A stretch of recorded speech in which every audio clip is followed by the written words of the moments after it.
Hello and welcome. I'm TJ Walker. Thanks for joining me today. We are live. It is Wednesday, April 3rd, 2024. Slightly different look today. You may notice I'm casual.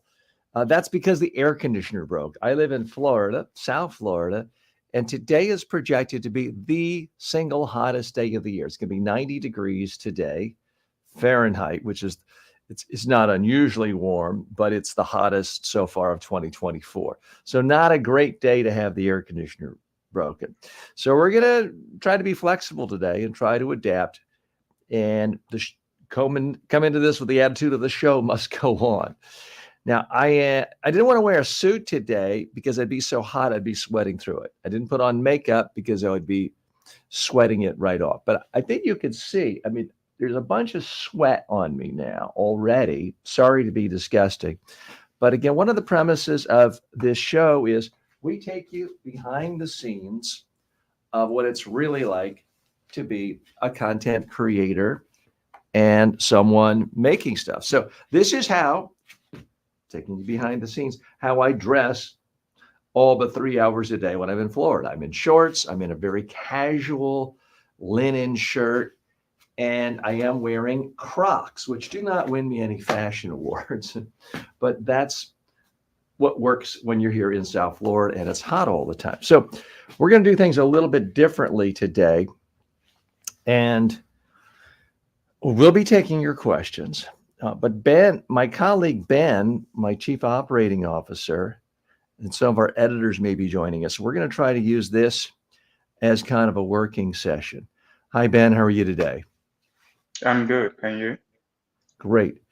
So let's just make the most of it. First of all, let's you and me talk about yesterday, do an assessment. I thought our sort of first live long form video interview designed to be a video podcast, an audio podcast, and an Amazon Live went well. And thanks again to Jess Toddfeld for being a part of that with us. I thought it went well. Now we got to figure out how do we package it, repackage it, distribute it in order to make the most out of it, to help our viewers in different formats, different platforms, to help our guests and to help us. So one of the things I need you to work on with our editing team and our production team is we got to look at the footage from yesterday and we've got to edit it together in a format that's more like a regular podcast for both video and audio. The style I like the best is the Diary of a CEO. I know you've seen it. We've talked about it. Our other editors have. That's where you take provocative sound bites from the guest and you have like a montage of them for video and audio format. For, I don't know if it's 30 seconds or 60 seconds, but we really want to whet people's appetite. So it can't just be opening graphics or an ad from me or anything. We just need to boom, soundbite, where they see me talking to Jess. He's saying things really interesting, and then it cuts off, and you want to hear what's next. We need some good editing to pull from that. I don't know if it's artificial intelligence will do it, or someone's really going to have to go all the way through it hand by hand. So we need that for starters. Right. Then what I'm imagining is we go into my introduction of him, which, as you recall, I believe you were there, doesn't really happen until about a half an hour into the program because I was doing the pre-interview before. What I want to do is sort of go with the opening montage of the sound bites, then go into me introducing him. Then we go into the interview, more or less live to tape, not that heavily edited. We finish it. I say goodbye, essentially. And then we have a graphic up and say, here's what happened before the interview, the pre-interview. Because then I have all these conversations with him. What do you really want to get out of today? These were things I talked about in the first 20, 30 minutes before we did the official interview. So my goal is to sort of tack that on as an extra, as a bonus, to give people an insider's perspective of what's going on.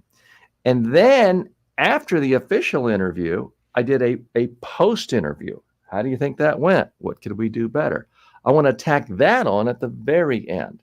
So it's not going to be in complete chronological order.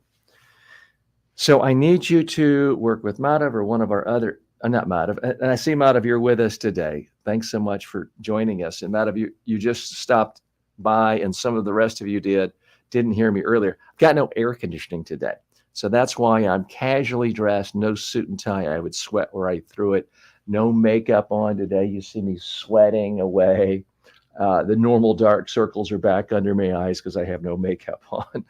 So, Matt, I'm glad you're here, and others too.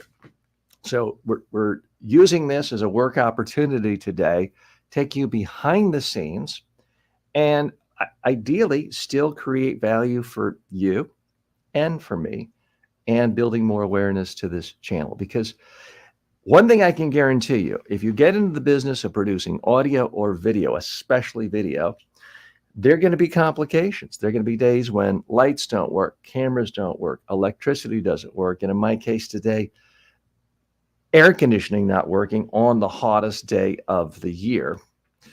So that does mean I'm not going to try to produce long form and short form content because I don't want people leaving comments, why are you soaking wet through your sweat in this shirt on how to look comfortable and relaxed and confident?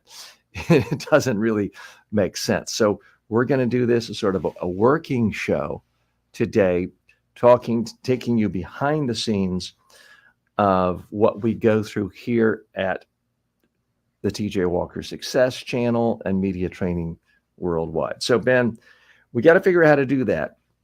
We need someone who's good at, and I think Muhammad is good at it, but we need someone who can edit and create an opener with music for the audio podcast.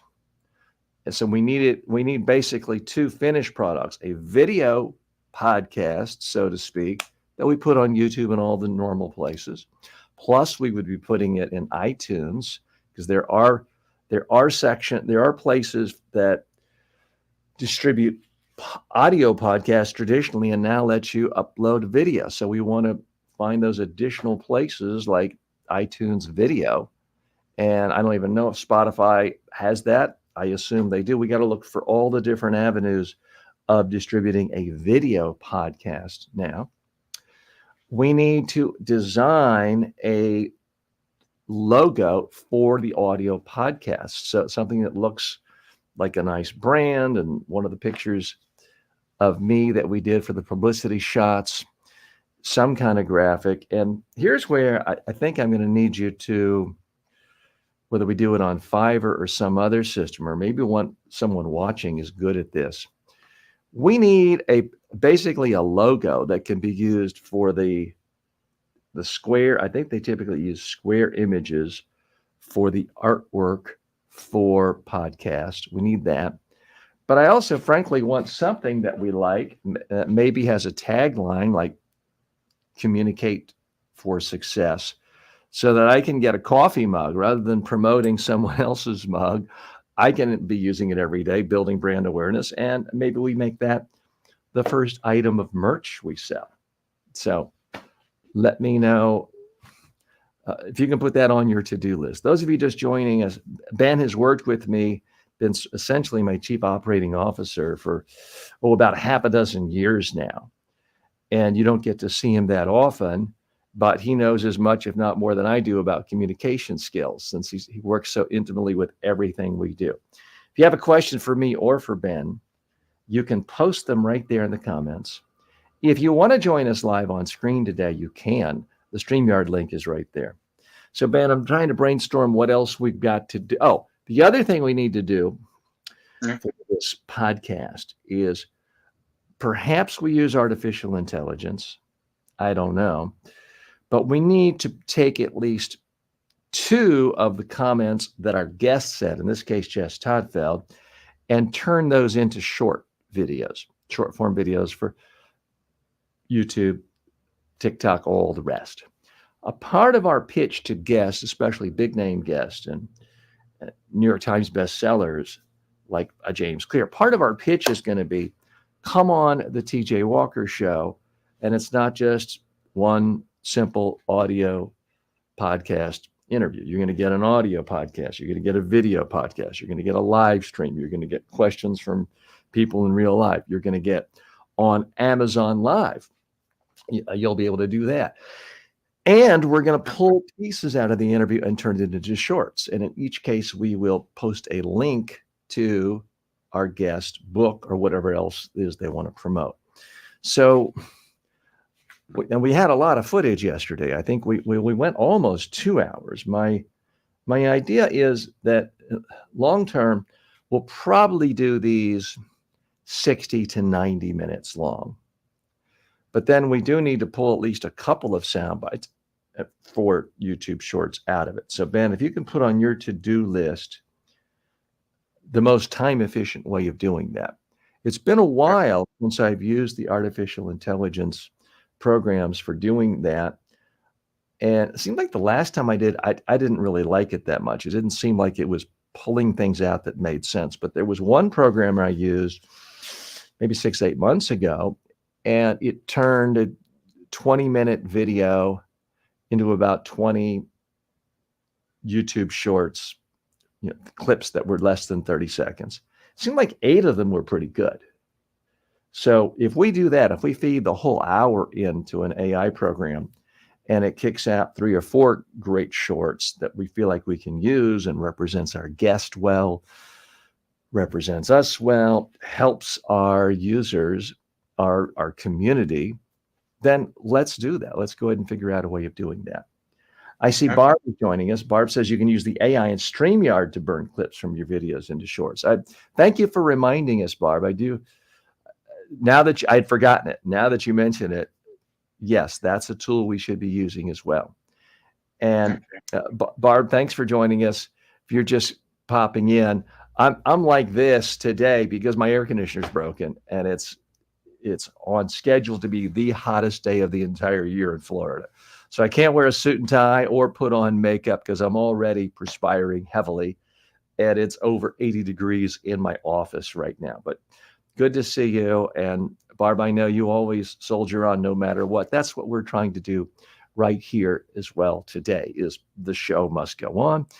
And I see that we do already have double digits of people joining us today. So I appreciate that. One of the things I do know that is predictable about media and online media and social media is you can't predict what will happen. Sometimes you have a great guest. You think this is going to be the best show ever, the biggest audience ever, and nobody shows up.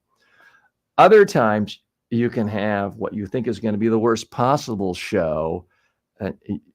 You're hot, sweaty. You don't think it's going to be anything much at all. And you have more people than usual showing up. So that is part of the nature of creating content.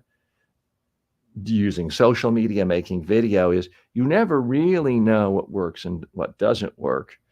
And that's why I take the attitude of put a lot out there and constantly test. You can see what works and double down on it. And sometimes you can do that. Vaya says, still your shirt looks very good. Vaya, this is actually my newest shirt. I'll just show you this. I think I did an Amazon influencer video for it. This is the so-called Untuck It shirt. So it is specifically designed. It's not the typical shirt, men's shirt that goes down more, designed to be tucked in. So it is designed to not be tucked in. It's called an Untuck It. It is a brand. I'm pretty sure I did an Amazon influencer review video of that. But thank you so much for your kind words. Vaya says, can we learn communication skill without practice? Oh, Madhav. A part of me wants to have my head explode now because I know you come here often, and the number one thing I do recommend to you and everyone is, if you want to get good at this, yes, you do need to practice on video. Look at it, constantly figure out what works, what doesn't work. So my initial reaction is no. I'm going to give an exception, though, Madhav, because it is possible to simply learn by doing and not think of it as an actual rehearsal session. There are a number of wildly successful YouTubers, TikTokers, stars on other social media platforms who don't necessarily do the technique I recommend of put your camera on, record it just for you, just you look at it, figure out what you like, don't like. But they're making videos every single day or at least every single week for years. So the sheer fact that they are doing it, they are in the arena, is a type of practice. It's not the type of practice I actually recommend because it's much slower than if you were to just spend, like, say, a whole day practicing on video, looking at it, critiquing it, doing it again. And if you do 30 takes like that in a day, you can make 6 months of progress that someone just doing it once a week would do it.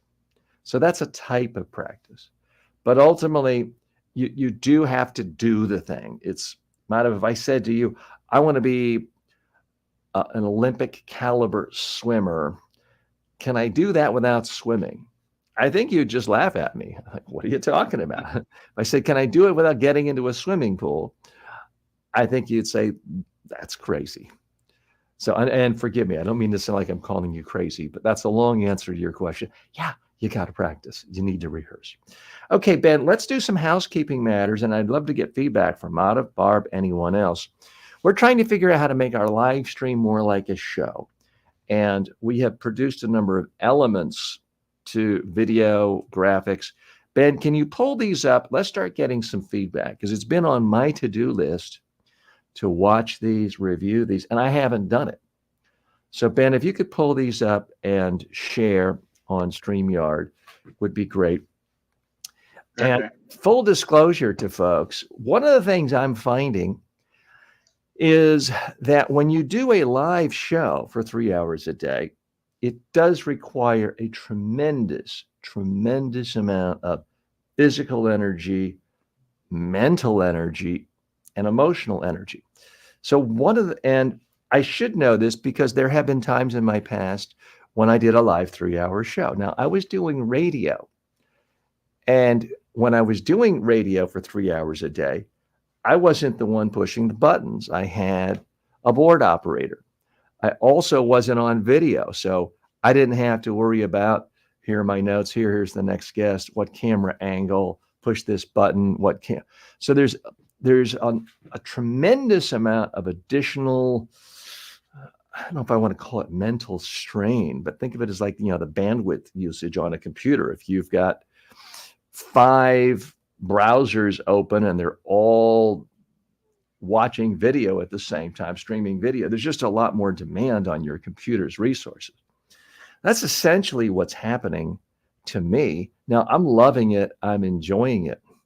But I can tell you, typically I come into my office around 8, a few emails, prep, and then I very quickly have to do things like figure out what products am I going to talk about for Amazon Influencer. I have to set up a dozen different lights and physically turn on each one. More than that, I'm forgetting the 2 big ones. At least 14 lights I'm putting on. I have to do a sound check. I have to turn on every camera, turn on the mixer, turn on the microphone, and do a quick test. Quite often meet with Ben beforehand at 5 before we go, and then we go live, and then it's off to the races doing all these things at once. When I finish the show, here we are. We'll look at this in just one second. When I finish the show, I then have to pull hard drives out, download certain items from StreamYard, the audio, put it in a folder, label a folder, compress the folder, upload it into Google Drive so that Ben and the editing team can look at it. So it's really non-stop from 8 a.m. typically to about 1 p.m. Which is, hey, that's only 5 hours of work. But it's it's much more intense work than what I've been used to in a while, where, so much office work, you can stop every so often, check email, go to LinkedIn, think like you're doing something productive, sit back, walk around. This is very different. And the reason I'm pointing this out is it has, in fact, crowded out my ability to do other long-term planning and to get other nuts and bolts aspects of the business done. Madhav says, I want to be a good speaker and I don't know enough English. What should I do first? Should I learn English first, or I have to learn to communicate first? Well, they're not mutually exclusive. Work on both at the same time. Madhav, as much as I love you showing up here and asking questions, I want you to start hitting the button on StreamYard and show up live and actually talk to us. That is the way you'll get better. I would urge you, Madhav, make an online course on video on either a subject you know about that is business related, whether it's computer programming, or it could be on a hobby like cricket. I don't care if it's the worst course ever. I don't care if you don't make money. The sheer act of you making a course on video will improve your English. It will improve your communication skills. Ben, let's go ahead and play the video and let's start getting some feedback from people. Okay. More success in your career and your life. Can we back up to Hi, I'm TJ Walker, and welcome to Media Training Worldwide. This is the place if you want to build your communication skills, become more confident in them, stop. and reach more success in your career. So this, I believe, is an ad that we're going to use occasionally. That will, building my regular brand.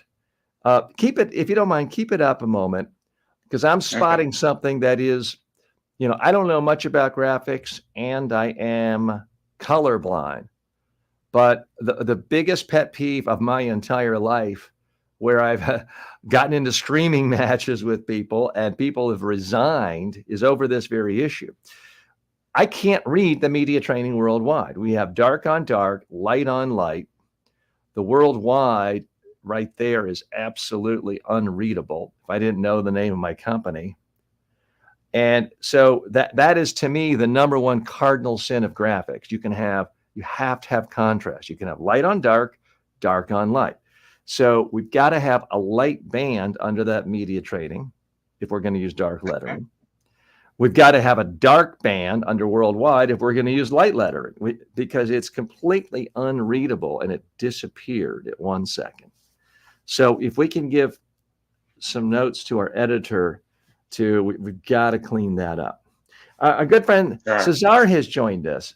Cesar says the new studio is much improvement and is ready to use anytime. As goes by, I'm sure you will improve more. Cesar, thank you so much for joining us. Really appreciate it.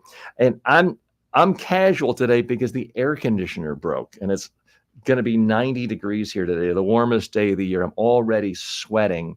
So that's why I'm a little more informal today.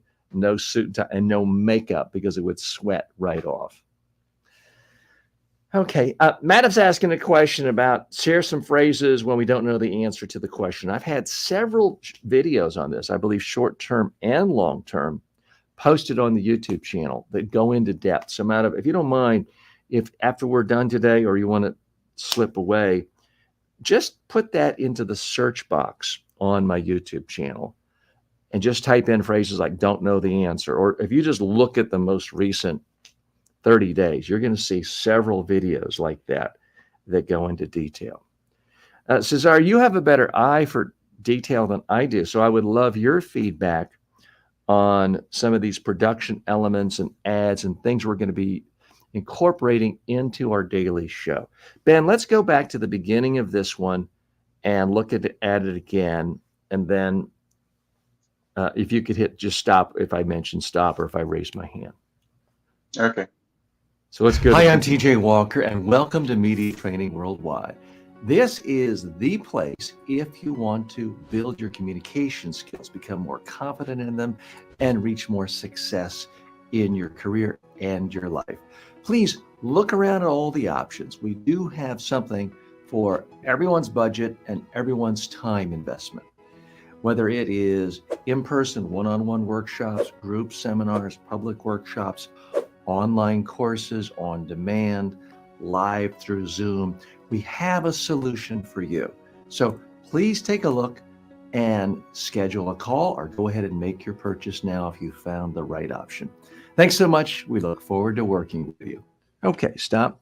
All right, I think that one is actually not designed to be shown during our TJ Walker Success Show. That's one that is designed to sit on the Media Training Worldwide corporate website.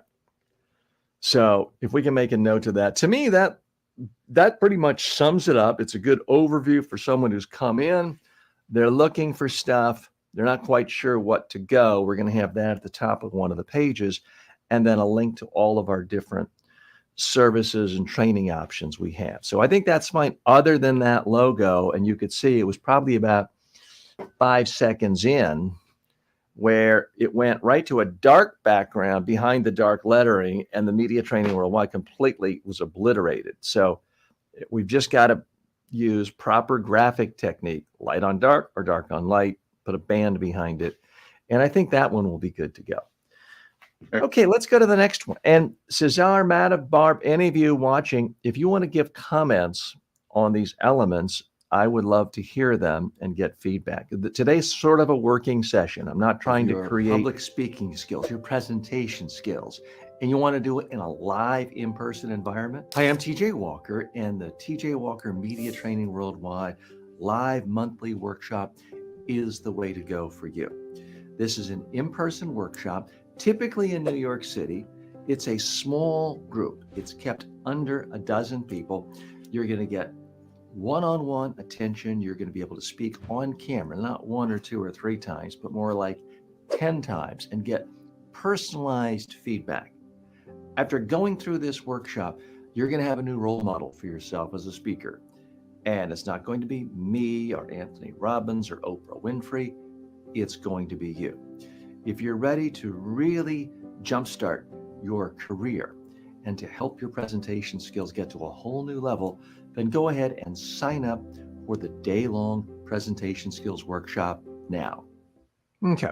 So again, I'm fine with that other than the logo. I can't read it, so I won't belabor that point more.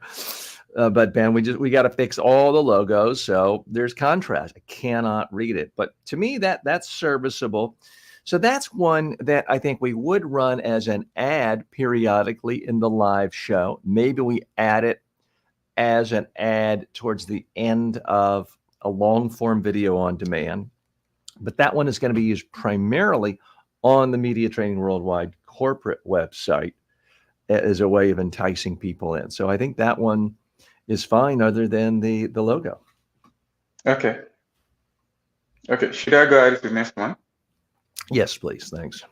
And Cesar and we can disagree about these things. Cesar says there is water to cool you. Unfortunately, Cesar, I don't have any ice and I don't have any cool water. So this is room temperature water. So I'm actually not getting any cooler.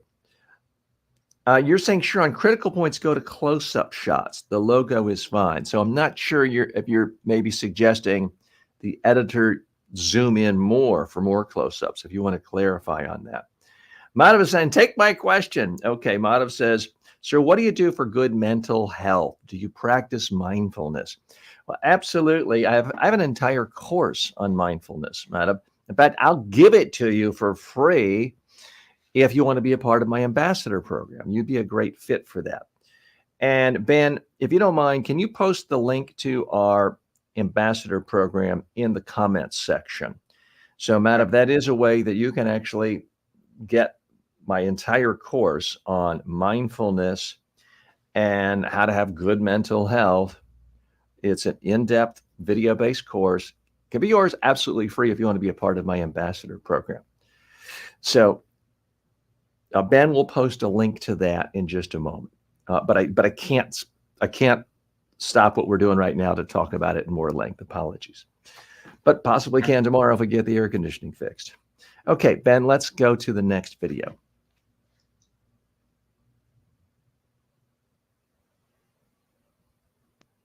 More. Sorry, I think I got the wrong one. You've accidentally opened up a better third relationship. Hi, I'm TJ Walker, and I've created an entire life, more success. Would you Okay, like Ben, more hang out on of one life? second. More Let's success, stronger. let's because we expect some lag and some issues, but it occurred to me it may be easier if I actually play it. Is this on Google Drive? I could play it and stop and start it. Maybe my bandwidth is in better shape today. Okay. It's on Google. I sent it to your mail recently. Okay, let me just play that, and it might be simpler. And those of you joining us today, it's a little bit of a different day in that I've got no air conditioning and I can't do the regular stuff. We can't create content here in a normal way. So we're using this as a work day to really get caught up and do more behind the scenes stuff, which is something that we promise to do all the time with you. And so that's really what we're trying to do today. I would love to get your feedback on some of these production elements as we try to improve them. So I am going to do the playing it. Right. So I'm going to remove this one. Okay. So now I'm going to share the video. So we've done the first two. Two. Is that correct? Yes. Was it the third one Mhm. where it just got a little bit messed up a moment ago? Yes. Okay. The third one. All right. And oh, so it's not a file. I've got to go to a web page. Okay. So let me hit present again. I'm going to share screen. That's what I'm going to do.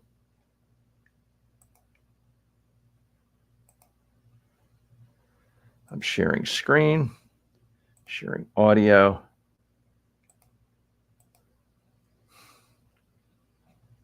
Okay. So now I'm going to go to element 3.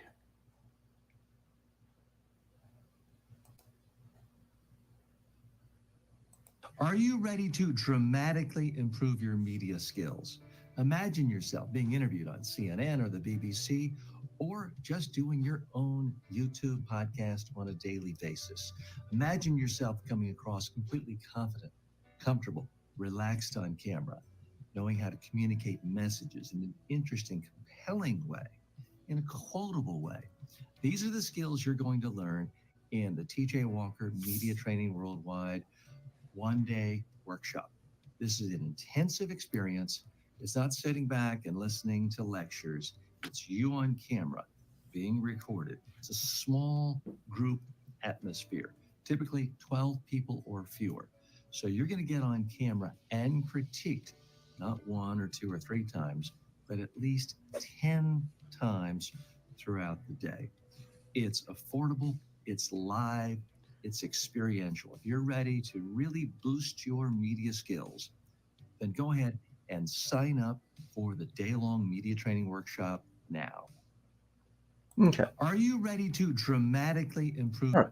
So I'm okay with that. I think Cesar's point is we would have more of an impact if instead of having a long shot from me, quite that long, to then cut to a tighter shot. Cesar, if that's what if I'm interpreting you correctly, let me know.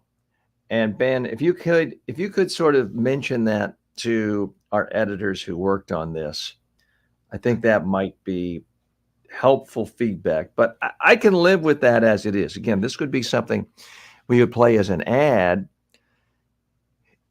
interspersed through our live daily shows, but also at some point putting them into our long form videos. If we're delivering great value for 8, 10, 12, 20 minutes, as we sometimes do in our long form edited videos, why not put an ad in there? Because it would be relevant to a lot of people and it would pay some bills, because it does cost money to create ads, especially if you're not doing everything yourself, because I'm certainly not doing all the editing and the production and all that stuff. So that's why. So Cesar says that is what he's talking about. So Ben, if you could make a note to talk to Mohammed or whoever else is working on that particular edit, that would be Okay. great. I will do Okay, that. let's go to the next one. Would you like more out of life? more success, stronger communication, better health, better relationships. Hi, I'm TJ Walker, and I've created an entire series of online video-based on-demand courses to help you in virtually every aspect of communication and personal development. So please take a look at the course titles below and find the one that's right for you. Okay, so that would be for the website. That would be a little bit harder to integrate right into it, into our show, I think, but I might be able to. I'm thinking about this is where someone comes on to my main corporate website, mediatrainingworldwide.com, or to tjwalker.com, and they see the list. I just hit the microphone, which I don't want to do. They would see the list of all the courses I have, and this would be sort of the overview of that. Cesar is also suggesting more headroom and showing the logo throughout the video when possible. Okay, that's a possibility. I'm going to sort of respectfully disagree on the more headroom. I do really try to get my head touching the top. I do see that most top broadcasters, newscasters, Oprah Winfrey's of the world, their head is almost touching the top. It allows people to see more body language. Now, the angle of this one is a little different. There's no doubt about it, because I'm teaching people about public speaking. I do think it's important for them to see more of my body, because that's what makes people nervous about speaking, is the fact that people can see them more. So that's why I've done that particular angle. Let's go to the next one. Are you looking to build specific communication skills? Hi, I'm TJ Walker, and at Media Training Worldwide, we have more than 100 online video-based communication skills courses. It's the largest specialized library in the world. So if you want to know specifically how to appear better on camera, we have a course just on that. If you want to prepare to be a podcast guest, we have a... So Ben, is there music underneath it? I'm not hearing any, but it does occur. There is. Okay. Yes, there is. Cesar, Madhav, are you hearing it? Because I'm not really hearing it. I don't want it to be overwhelming or dominant, but I wouldn't mind a little more of a production value to make things seem a little bit sweeter. By the way, Ben, we are showing ads now. One of the things I've been meaning to add, one of these things, like at 10 o'clock at night, I think about, I got to ask Ben about this, and I forget the next day. Okay. When we are using StreamYard to stream out on these different platforms, and it's pushing it out, how do we then click a box the right way? Like, for example, YouTube, I believe, has a box you have to check if you're going to have any ads playing in your videos. I do not want to get in violation of any YouTube policies or anybody's policies, because it's no fun to be deplatformed. Yeah. So can you check that? We should, just to be on the safe side, have a default where really in all of our videos, it says, ads will appear. And we need to also have, pretty much on any short form, long form video we do, at least for a couple of seconds at the beginning, ads / affiliate ads. That way, if we do have it, and we typically are trying to do it in all of them, we're covered. So we've fulfilled our disclosure to the platforms, but also viewers, because we do not want to mislead anyone. Although something like this, it's not very misleading, because you see me talking about my content and asking you to see if you're interested in buying it. So there's not a lot of confusion there, but we want to go above and beyond any minimum requirements. Yes, But I think it's possible. I will look up for it, but I know it's possible on YouTube. But what I'm not sure is if we can set it up and put it as a setting. So anytime we're going live, we have it registered. But I mean, will if check it's all that not, out. I'm going to need you to go back and check it retroactively, because I'm going to forget to do it. And I don't want us to get in trouble. And I certainly don't want to have work so hard and put so much time and money and effort into this channel and have it deleted. So let's Let's make Okay. sure we're on top of that. All right. All right. And by the way, folks joining us again, we're having sort of a work session today because I think it can be helpful to you to see how does a content creator put this stuff together. If you're not doing it all yourself, how do you work with a team? And I'm also doing it this way because our air conditioner broke and it's too hot. I can't put on a suit and tie or makeup today. So we can't do the normal stuff. So I wanted to ask you, as it related to that, Ben, I had another question, but we'll have to come to that in just a moment. So let's go to the next video element and take a look. Imagine yourself being a skilled communicator, regardless of the circumstances, whether you're speaking to one person, 500 or 5,000, whether you're speaking to your own YouTube channel community or on CNN. Hi, I'm TJ Walker, and I want to introduce you to the TJ Walker Media Training Worldwide Complete Communicator Workshop. This is a 2-day event. One day is all about presentation skills. Another day is all about media skills. How to look great on camera, how to communicate effectively to the news media. Let me go back a minute. Speeches, presentations, and talks. If you're really ready to build your confidence and your competence in every aspect of communication, then sign up for this 2-day workshop now. It's a small group experience, typically fewer than a dozen. It's experiential. You're going to get on camera at least 10 times per day. You're going to walk out of the training, not with theory. So I didn't back up far enough. There were two things in this one. We talk about, you being in front of YouTube, and we have the guy with his skilled communicator, regardless of let me just go back and give you my notes directly. 500 or 5,000, whether you're speaking to your own YouTube channel community or on CNN. Okay, so we got a nice visual for YouTube, but for CNN, it's just me saying it. We should be showing CNN logos or someone in a big set. For that matter, I've got a lot of footage of myself on CNN, appearing on CNN with all the logos behind. So I also think that might be a nice credibility builder to remind them, hey, this guy's been on CNN a gazillion times. So I do think that would be worthwhile adding that element in, Ben, if you could make a note for our editors. There's one other minor thing here. I am TJ Walker, and I want to introduce you to the TJ Walker Media Training Worldwide Complete Communicator Workshop. This is a 2-day event. By the way, the other thing about the logo is there's a problem, even if we put a dark background or a light background, because the orange that's turning into the N, I mean, we're mixing a dark font with a light font, which is almost impossible to do, because if we put a light background behind media training, you won't see the N.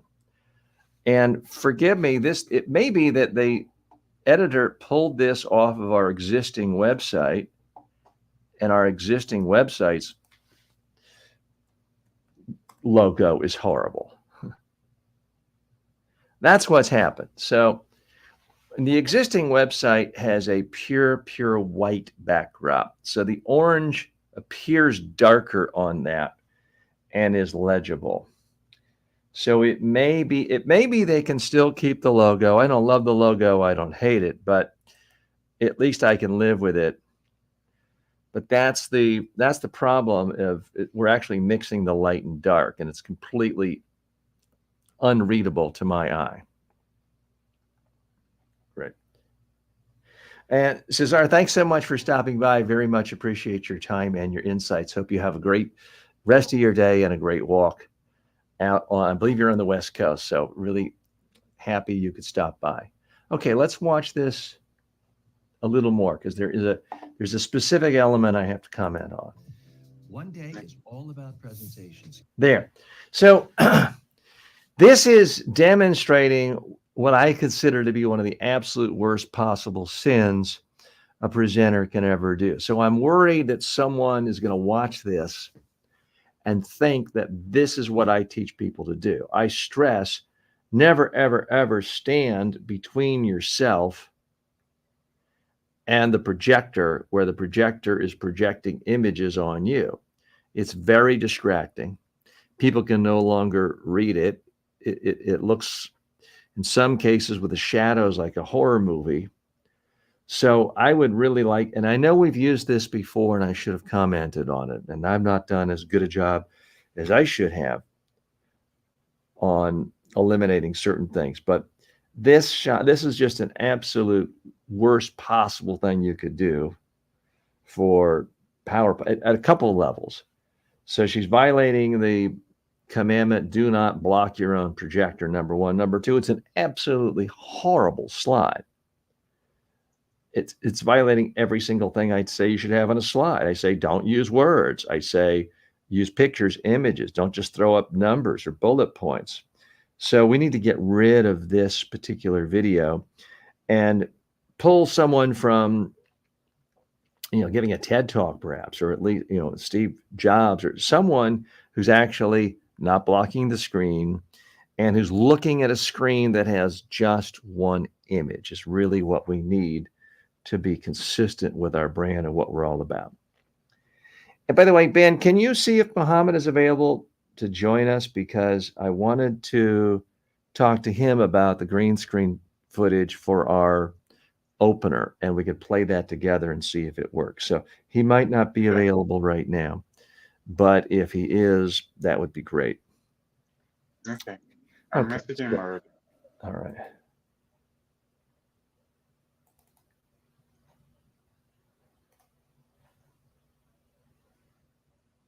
Imagine a keynote speaker coming to your organization, and the result is changed behavior of your people. They don't just sit back and passively look or applaud or give a standing ovation, but they leave with new skills. They're ready to try new things. Hi, I'm TJ Walker, and I teach people communication skills, how to speak more effectively, one-on-one, small groups, large groups, to thousands of people, to the news media, and in front of a social media video camera. If you want to help your people really understand the importance of communication and get motivated to do it, I am happy to come to your audience. Now, if you want to know what I talk about, I do have a YouTube channel that has thousands of videos. Things are all related to communication. It could be everything from how to close a business deal when you're pitching new business. It could be how to conduct interviews if you're interviewing people. It could be how to start your own social media channel where you talk to your own customers and prospects. Any aspect of spoken communication is something I can talk to your audience, your community, your conference about. Now, I can do this there in person, up on stage, or we've got virtual stages right here in my studio. You can sort of see me gesturing. This allows me to demonstrate body language things of not doing. Okay, so Ben, we do have a problem here. I'm talking about we're here on a virtual stage. This is where we need to be going to camera 2 and camera 1. We need variety here because I'm I'm essentially trying to sell myself as a keynote speaker and as someone who can do it virtually. And so I want to really show off the fact that we have all these different camera angles to make it less boring, especially the camera angle 2 that looks like up on a stage. Let's play a little more and see if we go into any of that. Maybe it's there. Fiddling like this, rocking back and forth, speaking in actual conference conditions up on a platform. Okay, so we do have it. I was just premature. Looking at the audience, and I can talk to you just more intimately like this. So it's a full range experience, whether you want a virtual keynote address or whether you want it in person. I'm TJ Walker. If you're looking for a speaker, please fill out the information below and schedule a call today. Thanks. Imagine. Okay, so that one is not a great ad, but not because of any production element. It's just, it's not a great ad because I'm a little too diffuse I can talk about anything that's related to spoken communication. That's one problem. The second problem, as I see it, is that I don't have footage. I don't have recent footage of me speaking in front of live audiences. And that's, in part because of the pandemic, I've been doing less speaking. And then also, I've been doing more speaking virtually, just like this, but it's not as compelling as when you're in front of a live audience. Now, I do have footage of myself speaking in front of live audiences, but it's older footage, and I don't want to use something too old. So that's an ad that I think we'll use. It's good enough to use, but it's one we'll probably want to update within a couple of months. So Ben, if we can pass that information along, and then I see Muhammad was just with us, and I don't know if he'd been waiting a long time. Let's just No, let you him just know. okay. I'll let him know that we're with. I saw your end period. Please come back and we'll review the green screen now. Okay. Ideally, he's able to connect with us. And again, so what am I doing there? I'm connecting with one colleague through WhatsApp. I'm connecting with Ben through StreamYard. A lot of people love Slack and things like that. I don't happen to use that much, but we do live in a modern world where there's many, many ways of communicating with teams. That's one of the things that's so exciting about being in video production and creating online courses today. When I first started making online courses in 1998, I had to do it all myself. Now, my first couple of courses were audio only. And I think I was just talking right into a computer. But when I started making video-based courses, I had a relatively large office, a studio in New York City, a lot of overhead, full-time staff. And even then, we outsourced to local video producers. So it was slow and it was expensive. These days, thanks to Fiverr and the web and everyone being able to connect easily through things like WhatsApp, you can use a pool of talent from all over the world to do things dramatically more efficiently. And folks, I'm certainly not against unions. And I think the unions in Hollywood created so many middle-class jobs, created a whole industry that I respect, I'm in favor of. But as a practical matter for individual content creators, if you were to start using unionized labor for video production, what would happen is just no one would ever make video. If you're an individual and you don't really know if something is going to make any money, you have no huge pool of, you don't go to investors and say, I'm thinking of doing an online course. Let me raise $5 million so I can do full-scale production and have gaffers and all of these things. No one would ever do it. And that to me is one of the exciting things about the modern world we live in today, which is individual creators, authors, experts, people working from home. College students can say, let me hop into this game of creating a video course and to do it very, very inexpensively. And if you don't know how to edit, you can find a colleague to do it who can help you at dramatically lower prices than if you were to hire standard unionized United States production crew. There's a place for that. I certainly hope major Hollywood movies continue to use unionized videographers and staffers so that people can make a living out of that. But it just does not work for every single solopreneur around the world who's trying to share expertise. Okay.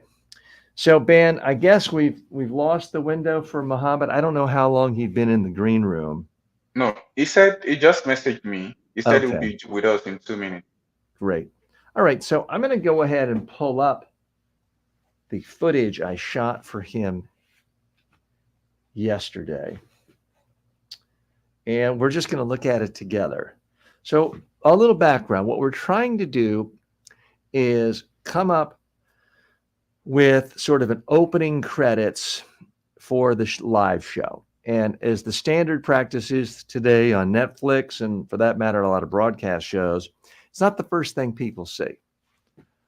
The way I envision our show continuing to evolve is I'll start off and I'll just hop right into either a short form video content where I'm giving someone value, or I'm doing maybe an 8-minute long form where I'm going in depth, really giving people value right at 9 a.m. Then we would go to an opening, sort of stinger opening credits. Okay, I see our colleague Mohammed has joined us. Mohammed, how are you today? I'm fine. How are you, TJ? Great, thanks. Well, I'm great, except I'm very, very hot. Although I shouldn't complain because I see that, where Madhav is, he says it's 37 degrees centigrade, which I'm not good on the converting centigrade to Fahrenheit, but I think that's hotter than what I have today because it's 80 in my office and it's going to be 90 today here in South Florida. So, Mohammed, let's go ahead and take a look at the footage that I sent you yesterday, and then you can tell me whether or not you think it's going to work. So Sure. let me just, let's see, green screen footage. Don't know if I'm pulling up the right one. Okay. So Mohammed, this is, so again, for folks joining, nice enough to just join us, we're sort of taking you behind the scenes in production. I'm in front of a green screen, which when lit properly, I don't know if this is lit properly, you can then insert any other digital images with what the weatherman does. The weatherman's not seeing the rain coming down in your town. They're standing in front of a green screen. What we're trying to do is come up with an opening credits montage stinger for the show to give the show a little more pizzazz, a higher budget feel, and get people excited about joining us each day at 9 in the morning. So let me go ahead and play this, Mohammed, and you can tell me if you think this is going to work or if we've got to go back to the drawing board. Kind of the best I can do. I've got the windows open to put, I'll put the overhead light on as well. I'll do some with and without. I don't know if that messes up coloring on my skin. I've got to sort of squat down more because I'm closer to the camera than usual. So I realize there's, so it is in sort of an unusual configuration. I'm closer to the camera than usual, which is putting my head to the top. Shadows here, but this is really the best I can do without completely taking apart the lighting in the studio. Okay, here I am doing this. Want to give you variety. Want to really convey, I'm communicating with people at every single side. One-on-one, small groups, larger groups, really big groups, gigantic groups. Talking to a keynote address from 10,000 people in the world. Maybe we show that. Sometimes I'm leaning in to really see what people are doing. Talking about this, hoping that gives you a range, hoping it gives you variety so that we can build this thing to look really nice. I want to sometimes be getting down with people, sometimes standing up. And again, I don't know if it's better to have it. Oh, now what I don't know out of is, am I using the StreamYard version here or am I using the 4K version? I don't know if that makes a difference, but offhand, can you tell me, is this green screen going to work for you for what you've got to do for the production elements? And Madhav, your microphone is off. I'm sorry, not Madhav, Mohammed. There we go. Yeah, TJ, we can make it work. Okay. And so the fact that the green screen is a little shadowy and a little dark doesn't matter. It'll still be able to work, you think? Yeah, I can make it work. In 4K, I think it will be working perfectly fine. Okay. And I'm assuming I did send you all the content in 4K. Yeah, yeah, The fact that we could hear that makes me think I just showed you the StreamYard one in high def because the 4K one would not have any audio attached. Am I understanding this stuff yet? yeah. Even I can tell you by just looking at the video, we can make it work. It's Okay, okay. good. And for Cesar, Madhav, Barb, and others, it's not too late if you have any ideas. Again, what we're looking for, let's go ahead and show them the rough draft. Mohammed, can you share the one that we did earlier? It has some, we really can't because it's got some copyrighted music behind it. But what we're trying to do is have something that is not the first thing people see in the show. We want to deliver value, hook them, make them think, wow, I've learned something already today. This is interesting. I'm glad I stopped by this live feed. And then have something that's, 30, between 15 and say 45 seconds long that really lets people know why they're there. And so what we want to be demonstrating and showing is that if you come to the TJ Walker Success channel and this show, you can learn more about how to communicate with people one-on-one, with small groups, slightly bigger groups, boardroom, sitting down, standing up, larger groups, and even huge arenas, and in front of the media. So we want to really show that full range of experience because that's what I talk about. That's what I help people with. That is what the show's about. So we want to do something that really sums it all up for people where they can look at it in 30 seconds or less, say, I know what this show's all about. This is either something I'm interested in, I'm going to stay, or this doesn't apply to me, let me leave, in which case, that's fine. There are no hard feelings at all. So that's really what we're trying to accomplish with this. So, Mohammed, we had talked earlier about our logo. Our logo does look okay on the main Media Training Worldwide website because it's entirely on a bright white background. So it's not working at all on the produced elements because we have it on dark or medium shade things. Ben can go over the notes with you on that. It may be as simple as just putting a white background behind it so there's the contrast because it's completely unreadable now. Does that make sense? Okay. All right. So, Mohammed, I'm glad you're here because I think that you're going to be trying to help us turn this video we did yesterday into a podcast. So, speaking to Ben earlier, what I see as a to-do list, I don't know if it can be the same thing or similar, but we need an opening after we so here's what I'm envisioning for this podcast. There's a video side and an audio side. For the audio side, obviously, we pull the audio out of the video.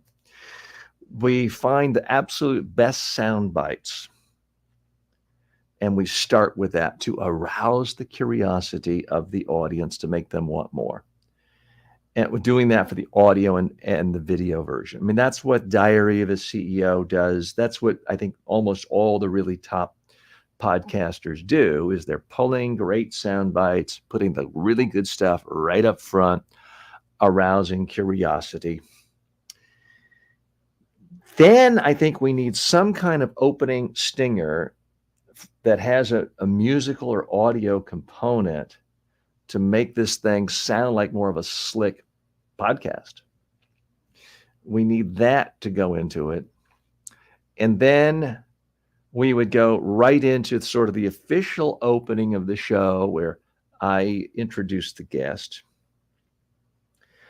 When we finish that, we would go to the pre-interview. So I'm doing these things out of chronological order. And so what I did with our first podcast yesterday was I did a pre-interview and we talked about what we want to do. Hey, what's it going to take for this interview to be worthwhile to you? What do you really want to get out of this? Things that I don't want people to really know until we've gone through the whole interview. And it's kind of like those extras that some movies play while after the credits have rolled, extra stuff for people, for fans. It's also a little bit like kind of the behind the scenes director's cut comments that you used to be able to get on DVDs, and I guess you could still get in some places. So I want to pull, I don't know if we pull clips of it or if we just run that whole segment after the show. And then we have a whole nother segment of the show where it's my interview with the guest after the interview is over. How did this go? What do you think could have been better on this? What do you wish I'd asked you that I didn't ask you? So we got sort of three different elements that it's just an experiment. We'll see. It may be too cute by half. I don't know. For right now, I'm doing it in part to hone my own craft as an interviewer because I did get interesting feedback from our first guest, Jess Todfeld.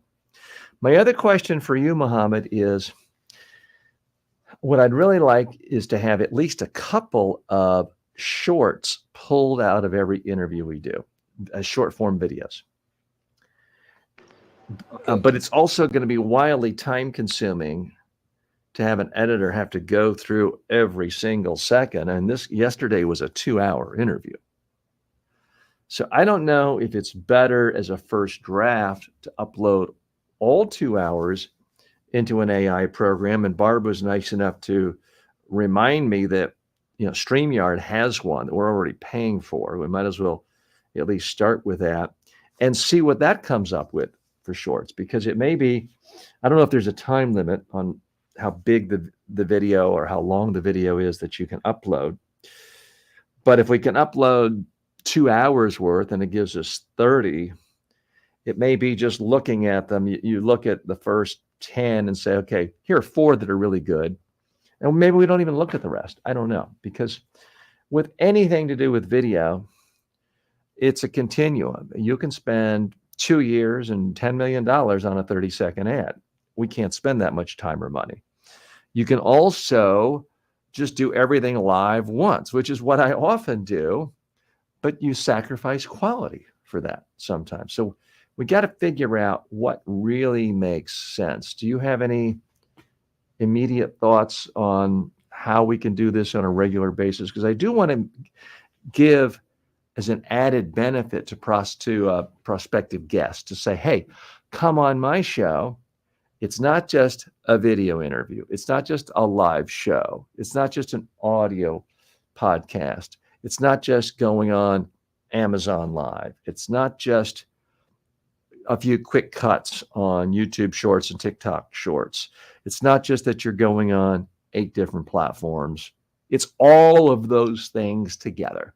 So what I'm really trying to do to be enticing to big time guests is to get them to think, well, maybe TJ doesn't have 3 million followers, subscribers, the way Alex Hormozy or someone does. But, wow, he's on all these platforms. I'm only talking to him once, but there's going to be an audio version, a video version. I'll be live on Amazon selling my books. He's going to be doing shorts for me. He's doing so much that, the fact that he doesn't have 1 million followers already, I don't care about that because some of this stuff is going to hit and it's still worth my while. That's my thinking. I may be wrong. Haven't really tried it yet, but that's my thinking. So, Muhammad, just wondering your opinions on that. Great to hear that. For the videos that you want, can you just say something like no to the editor or something like that during the podcast? If you do that, we can transcribe the whole 2 hours podcast, and I can just search for the editor or no to video editor or any other specific sentence that you may speak. I will just search for that and I will find that specific segment in the 2 hours long video. If we want to do it. It's possible. I'm thinking about it because I could say note to editor, great soundbite. Use that last answer. It also or you does can make it makes the actual live experience kind of clunky for people. And then there's the issue of for the edited video and audio, are we going to edit out my editor's notes? Because that would take extra work. If we don't edit it out, is that going to make things seem more contrived? Is it going to mess up the experience for the listener or viewer? I don't really know. It's something to think about. yeah. Because obviously that would save time if I say something and you can have you can turn the thing into a transcript and then you can search for the phrase note to editor and it takes or you right to the spot. I see that would save time. yeah, or you can use any other specific like code word sentence that doesn't seem awkward, and we can search for that. Okay. I mean, yeah, so maybe we'll make it sort of an insider's code where people in the know what I'm doing and they kind of feel special for knowing what's happening. Maybe I'll just say the word quotable. Yeah, Very quotable. Maybe I say something like that, and if you then do the search for quotable, you'll see it. yeah, I'm also a little bit apprehensive about trying to do too many things at once because I do know that and I'm not a novice interviewer. I have conducted thousands of interviews on talk radio programs for many decades. But I haven't done a lot of interviews in the last 10 years. I'll be totally candid with you. I do know that a rookie mistake that a lot of interviewers do is they're not really listening to what the person is saying. They're thinking about what's my next question? What's this? How do I push this button? And I don't want to set myself up for making that same mistake. I want to really listen and be completely in the moment when someone says something, not thinking, oh, that thing they said 30 seconds ago was great. Let me figure out how I can interject to say that's quotable. And now I'm missing something even more interesting now. So it's something I have to think about. And folks, we don't have all this all worked out. There are sometimes people start podcast and maybe they have a giant $2 million grant from the MacArthur Foundation, and they're starting a podcast for NPR. And I say NPR because I'm reading NPR's book now on podcasting. And they've got producers and assistant producers and 3 sound editors, and they can do rehearsals and demos of this before they launch. That's not how most people do things with podcasts. Podcasting is a simple, live, low cost barrier to entry. And some of the most wildly successful podcasters like Tim Ferriss just did it as almost as a lark. I'm just going to do this for fun. That was his attitude. I think he's told himself, I'm going to do a half a dozen of these, see what I think. Use very simple equipment, did things himself, didn't put, to my knowledge, any money into it, or very little, and it just grew and grew and grew from there. So there are a lot of different ways of doing it. I see Cameron is saying hello. And Cameron, forgive me, I can't read your comments because unfortunately I only read English. If you want to use Google Translate so we can be responsive to you, feel free to. Or if anyone else wants to cut and paste Cameron's comments, because I don't know what Cameron is saying, but I do see, it appears to be, I don't know if it's Arabic or it's a non, I forgot the name of the structure of alphabet used by Spanish and English and that, but it's a different lettering system. So I don't know what you're saying. I do want to be responsive to you. So Mohammed, I'm just wondering if you have any thoughts about what I'm saying or a way of simple. Obviously, one solution would be if I actually listened to the whole thing and made director's notes, producer's notes. That would be one solution. That is the solution a lot of world class producers and podcasters do. I can just tell you right now, I just don't have the patience for that. That's a character flaw of mine, you could say. I'm hoping to make up for it by creating more good quality content than anyone else in the world. I mean, I do feel that I'm doing that by coming to you live every day for 3 hours, answering anybody's question in the world as it relates to communication skills, plus creating 3 separate edited videos that give a lot of great practical how to information 7 days a week on communication. So I feel like I'm doing a lot. And I feel like I'm doing, frankly, more than anyone else in the communication space. Are there some people who have more audiences? Yeah. Bigger audiences? Yes. Are there people who do great content? Yes. I'm trying to do something unique and use my talents in a way that feel authentic to me and that, frankly, I enjoy. I enjoy talking to you, answering your questions, demonstrating.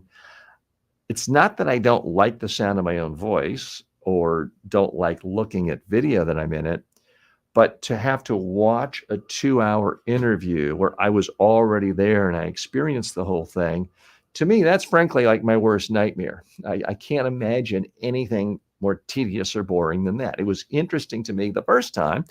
Doing it a second time and stopping and starting is not interesting.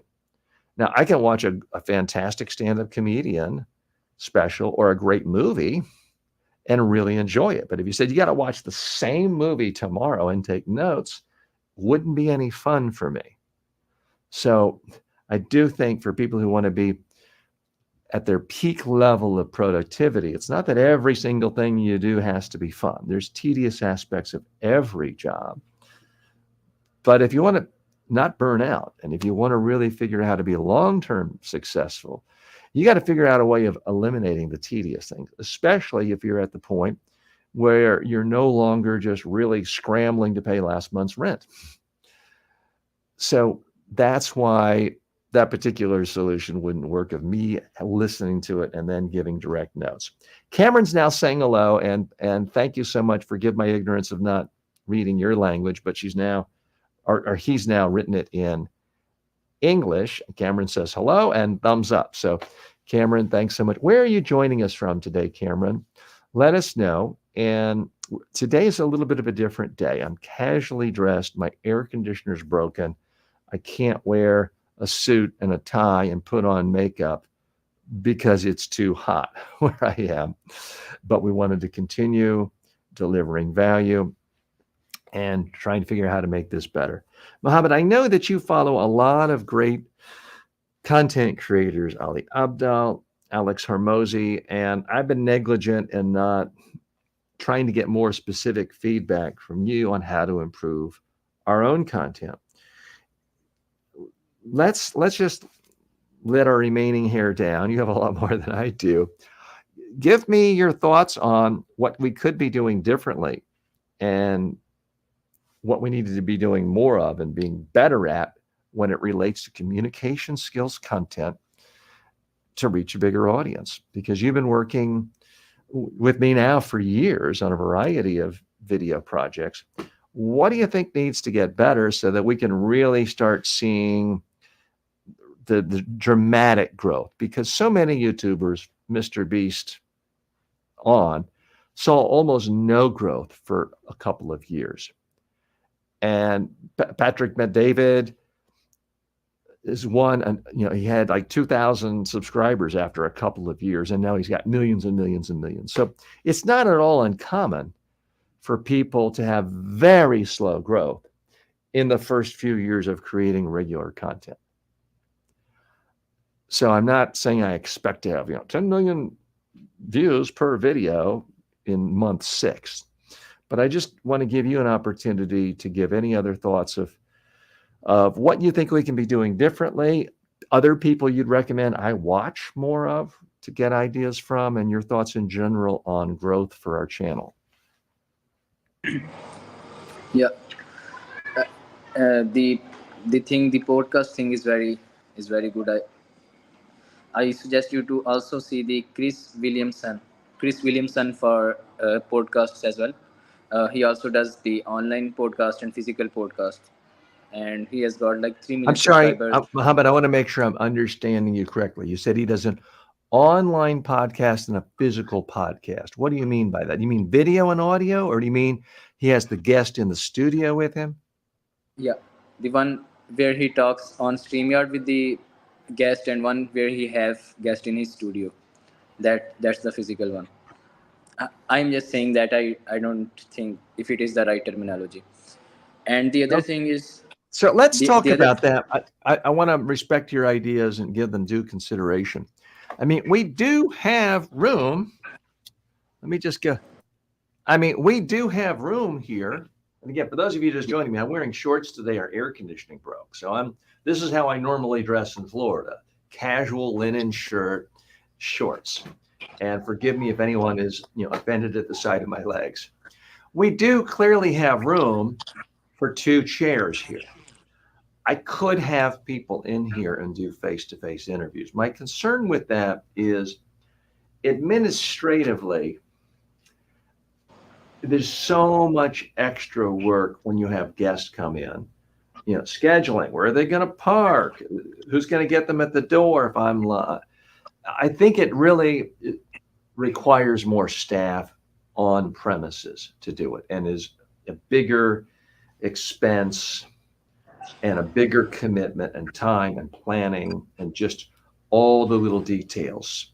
So I am very reluctant to go down the route of in-person guests. Would I like to do in-person interview? Yeah, frankly, it'd be a lot more fun. And you do get a lot by looking at someone in the eye, seeing them lean forward. If all of a sudden you ask a question and under the table, you see them doing this, you've maybe hit an interesting area where there's some tension. So part of me would love to do face-to-face interviews.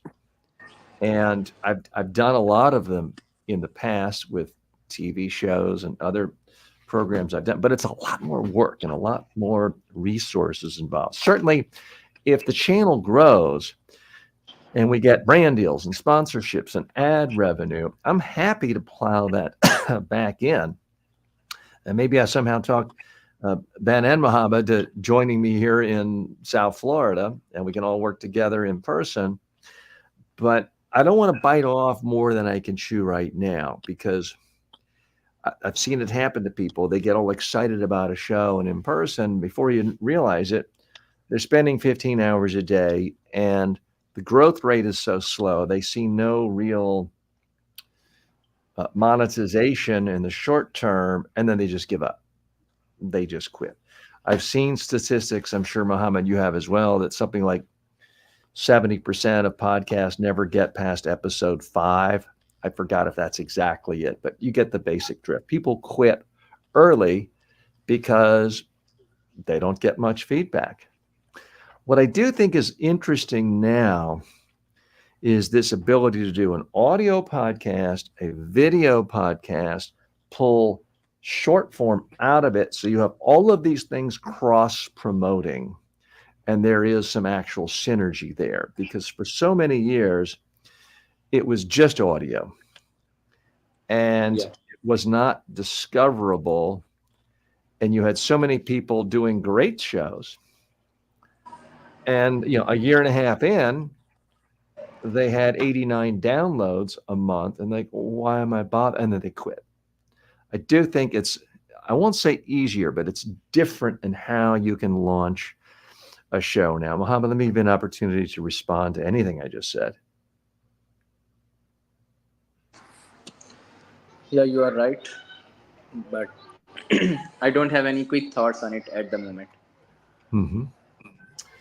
Um, Who have you seen launch a podcast, let's say in the last year, who seems to have gotten this mix right of the audio, the video, pulling out the short form? yeah, I have seen one local podcaster in my country, not the international. He speaks Urdu, and he has gotten famous within an year. And Even he has interviewed the celebrities of the country, and I don't know if he's doing the audio one, but he is just doing only podcast and pulling shots out of it, the best shots, and just that the And is quality he is very doing good, it? and he You're saying he's doing it video first and yeah on he's YouTube or other platforms? on all the platforms, but his On what? his shorts are mainly his shorts are getting views on every platform: Facebook, Instagram, YouTube, etc. Okay. And then how many major podcasting platforms now accept video? Because I mean, yeah, I'd forgotten about it till just now, but I actually did a daily podcast, I want to say 7 years ago, which now I think about it, it may cause problems when we're uploading this one. It may think it's the same one. I don't know if I think it was just the TJ Walker show. And I was doing guests. In fact, this is a good example of, learning from mistakes. I did a daily podcast where I was doing interviews with people about communication skills. And I was doing it daily. Now, some of the times it was I didn't have guests, and I just gave tips and tricks and tools on how to communicate. Okay. And then over time, it took more time scheduling people, and I was doing it all through, I think, Skype at the time or something like that. Zoom wasn't really much of a thing 7 years ago. It was definitely several years pre-pandemic. And I was doing this, and after a while, it became a chore, and I felt like I just had no audience. It just seemed like nothing. It seemed like I was talking to myself. And after a year, I'm like, if I stopped, would anyone even mind? And in fact, nobody minded. Nobody's like, hey, where's the podcast? Where's the podcast? So I do consider that a failure of sorts. My conclusion was that it was too focused on like public speaking skills, and it was too much like teaching people how to floss their teeth. What I'm trying to do now is be much broader. We're here to help you for a job interview. We're here to help you talking one-on-one to a colleague at work. We're here to help you if you want to become an Amazon influencer and you want to get good on camera. So I have broadened the approach to really think more broadly about communication skills. The other thing, frankly, is having done more research, I now see that someone like a Vin Jiang can talk about communication skills. We're roughly in the same space. And he's wildly successful. He has tens of millions of views to his video and listens to his audio. So I know that it can be done. 7 years ago, I wasn't aware of anyone in the communication space who seemed to be capturing any kind of audience. Now, at least I know it was done. So I could tell myself, maybe I'm trying to do something that's flat out impossible 7 years ago. So that kind of gave me an excuse to quit. I can't give myself that excuse now because I do see at least one person killing it in this space. So if 6 months from now or a year from now, I'm not killing it or doing some metric of success, I only have one person to blame. It's me. I can't say, well, people aren't interested in the subject. That's wrong. I know people are interested in it because I see audience going to people like Vin Jiang. And by the way, he's great. He deserves his success. I sure, I'm a little bit jealous, but not because I think he in any way got something he didn't deserve. He's a hard worker. He's creative. He's funny. He's a master communicator. I want to say hello to Cameron. Says you're from the AEAE. Now, is that I've heard of like Dubai and America, the Emirates. Is that? But I don't typically see initials AEAE. So if you're from the Dubai area, let us know. Mas is saying hello. Mas, thanks so much for joining us today and saying hello. Appreciate you stopping by.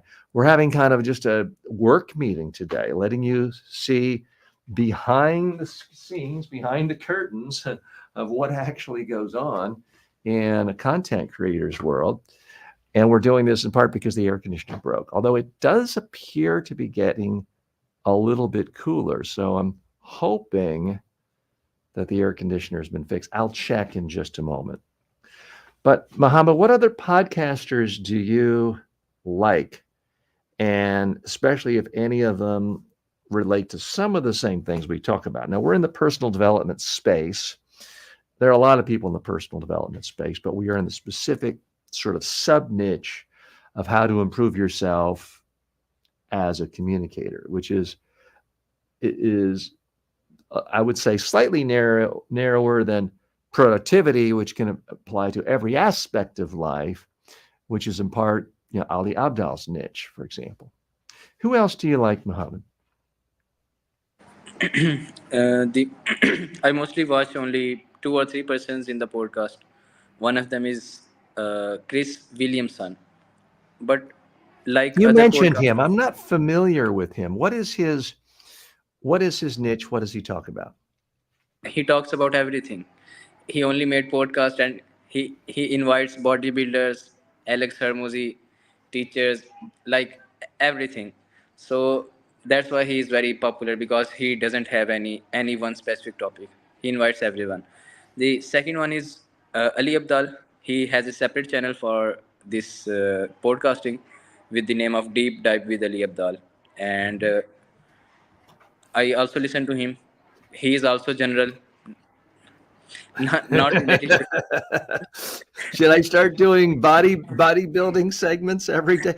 I do lift weights every day, but I only do it for 5 minutes a day, and it's not something that I have an interest in interviewing people on a daily basis. But I do keep the weights right here. Perfect. So, like most of the podcasters, they don't have any specific topic, but like even Ali Abdal is especially known for productivity, but his podcasts are related to everything in Mhm, general. So, what does that do is he grabs their viewers as well to his main mhm, channel through the podcast. mhm. But So let's talk that's about that. I do have a question for you on the strategy because Think Media does it, Ali Abdal does it. They create their podcast as a YouTube channel, but they make it different from their main channel. Some people put everything together. Certainly, what I was planning on right now is before I try to do a second channel, I'd like to make one channel successful and not yeah. dilute the audiences. Can you tell me a little more about your perception of when and why and how people decide to make them separate channels? Like when they have grown to such an extent that they can make people follow their other channels after I think 2 or 3 or 4 million subscribers. Like Ali Abdal has almost 3 or 4 channels. The podcast channel is hasn't crossed the 1 million, and one of his channels is vlog type. He hasn't got like 200,000 subscribers. So so the point is, you have to you don't need to make a separate channel for now. You have to upload the podcast on the same channel, TJ Walker Success, Mm-hmm. and it would be great that you stick to your main niche.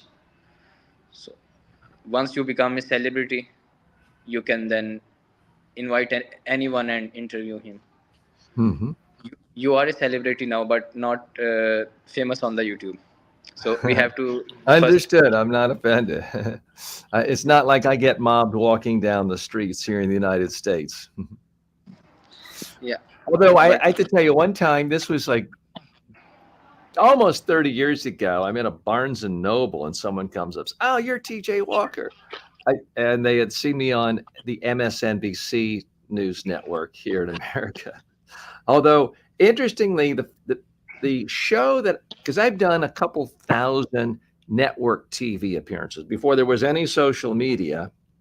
I used to spend a lot of time on CNN and MSNBC and Fox, and I've been on CNBC and Bloomberg, but I've also been on the BBC and Al Jazeera and networks all over the world. I haven't done as much of that in the last 10 years.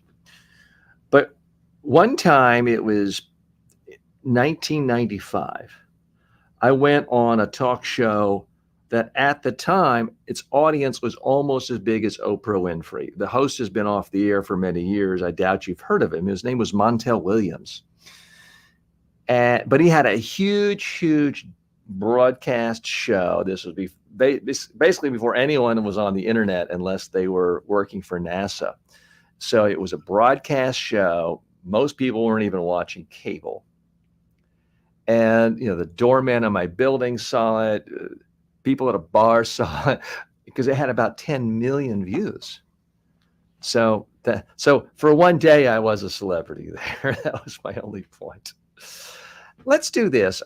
If you've got the time, let's analyze a couple of our recent videos and figure out, of the ones that worked, what's really working. So I'm going to pick a couple sort of almost arbitrarily.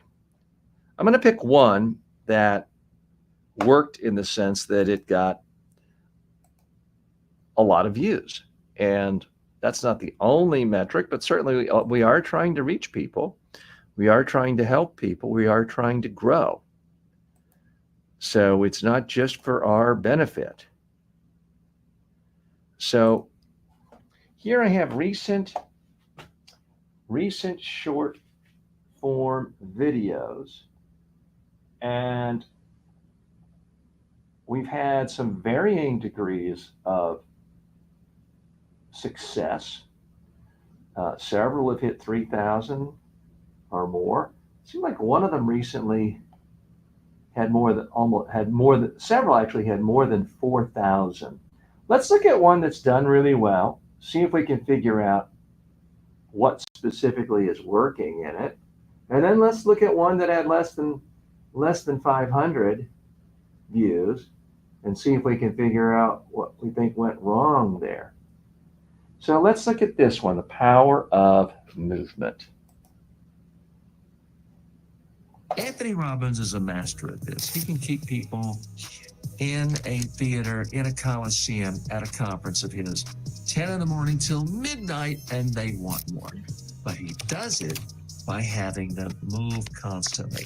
He'll say, stand up, ask your neighbor about this. Stand up. Well, he used to say, massage your neighbor's neck. I don't know if he's doing that anymore. Anthony Robbins is a master at this. Okay. He can keep people in a theater. All right, so I have sort of some mixed feelings about that. On the one hand, there's a typo. The graphic says DOSE, which is not how you spell does. But you know what? It got 4,500 viewers around the world, got us new subscribers. I like that. It's also done as sort of an aside. I don't know if that was even one because typically I'm planning to do short forms. I don't know if that one was even planned or just an editor saw that and jumped out and said, I can make something of that, because it wasn't with the typical camera 2 angle, and that's okay. But I sort of end with this aside of he used to ask you to massage your neighbor. I don't know if he does that anymore. That's kind of an aside that I typically wouldn't put in a short form video, but you know what? It worked. So I don't want to knock it. The other thing I think that I've noticed does seem to resonate with people is people really like tips on body language, on voice, and things that talk about avoiding mistakes. Now, avoiding mistakes can obviously cover every aspect, but the body language and voice, it's a intriguing issue for me, because I personally feel like those are the easiest, simplest issues to deal with, and where people should spend most of their time is having interesting messages with compelling stories to flesh out their ideas. And then if you rehearse, your voice and body language will take care of itself. But I can't control the audience, and it's just a simple fact. People are much more drawn to content on that. So I have tried to do more. Mohammed, I'm going to get your feedback, and Ben as well. Why do you think that video did well, other than the fact that it talked about body language? Because I've referenced Anthony Robbins in plenty of videos, and many times they do worse than average. So it's not just that I mentioned somebody famous or that we had footage from someone famous. Muhammad, you first. Are you? If you could turn your mic on, there we go. The first thing that I noticed was a little bit difference in the editing than usual. Uh, it has a lot of graphics and like least of you and graphics on the top. So I think Mhm. that's the only reason that I can think of, because the it's not that interesting, or not it's not a very general thing, or it's not a thing that everyone does or relates to everyone. The I think it's because of the editing that it has got. And you're saying just less of me? Yeah, like it showed you only for 2 seconds, then another thing, and then you, Uh-huh. and then another thing. So like keep the video, keep the viewer engaged, not showing a single frame for a long time. So that may be it. Here's where I'm confused, though, because I've just switched to the screen of shorts sorted by what's most popular. Yep. And if you, I mean, the most popular ones, I mean, number one and number three, I'm in it most of the time. Now, here's one, this one on the right. You see where my cursor is, where it says, I don't stand like this when you speak. Yes, we can see your So cursor. that's the 1, 2, 3, 4, 5. That's the sixth most popular. Number 7, number 8, number 9, number 11, and number 12. So literally 50% of my most popular shorts of all time are me giving a speech where I'm on the screen the vast majority, almost the entire time. Very, some B-roll and graphics, but mostly not. Yeah. And it's just me talking. And Yeah. that's, But you and are. it's just from one speech. Now I'm Yeah. younger there. Maybe people prefer a 40. I think I'm about 45 here. So that may be a part of it, but that's what makes me think, okay, people are willing to see me or see a person talking about speaking and watch it. And it doesn't have to be somebody famous or celebrity or young, attractive people. So that's where I'm confused, Mohammed. What are your thoughts there? the the main thing that these videos got views, as we figured out earlier, was because we think it was a real footage of a real speech. Mhm. But then our recent videos, they are not getting that much attraction.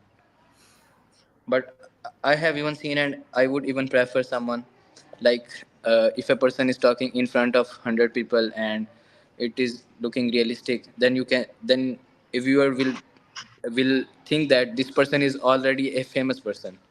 So because already 100, 200, or a crowd is listening to him, so Mhm. he is, what he is saying is right, and he is a famous person, I should listen to him. That's my perception.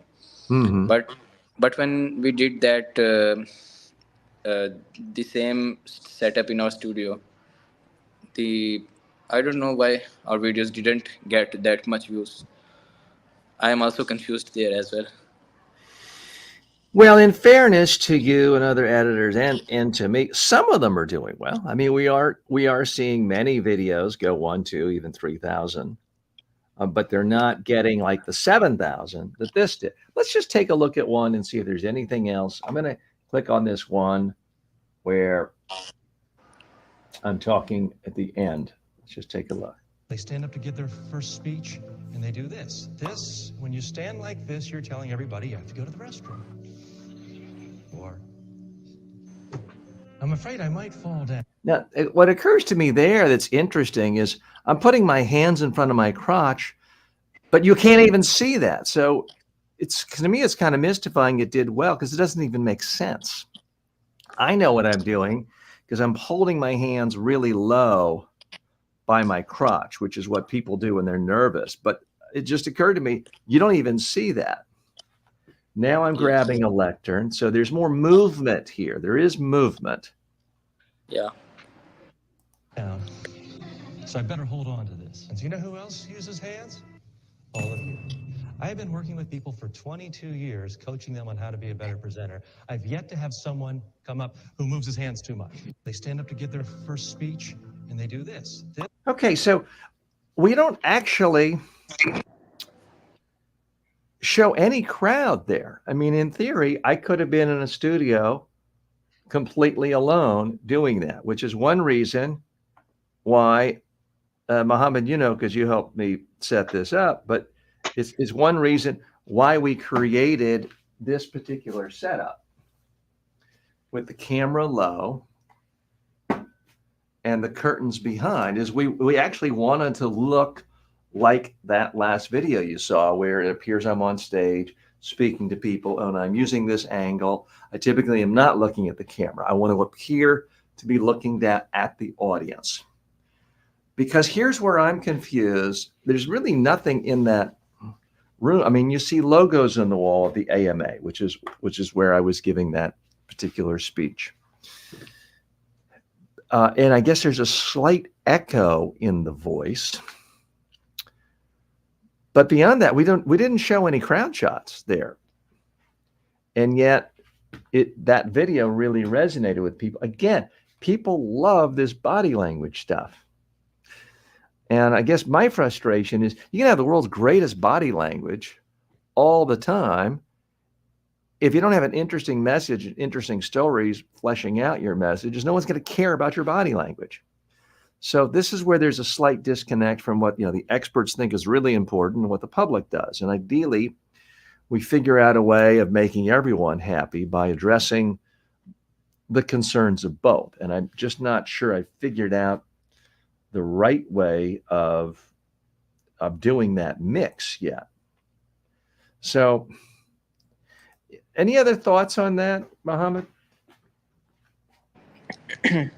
The other thing that you just said, maybe because this video has got, we can do it in our next videos as well. That increase your movement in the frame. You already move when you are speaking like this, but on a limited distance. Can you increase that distance and just move a little bit more? So let's talk about that. Let's see if we can actually figure something out, because there is a complication. Okay. One thing, TJ, excuse me. Have you tried that production elements yet? Have I tried what? The production elements for the live show.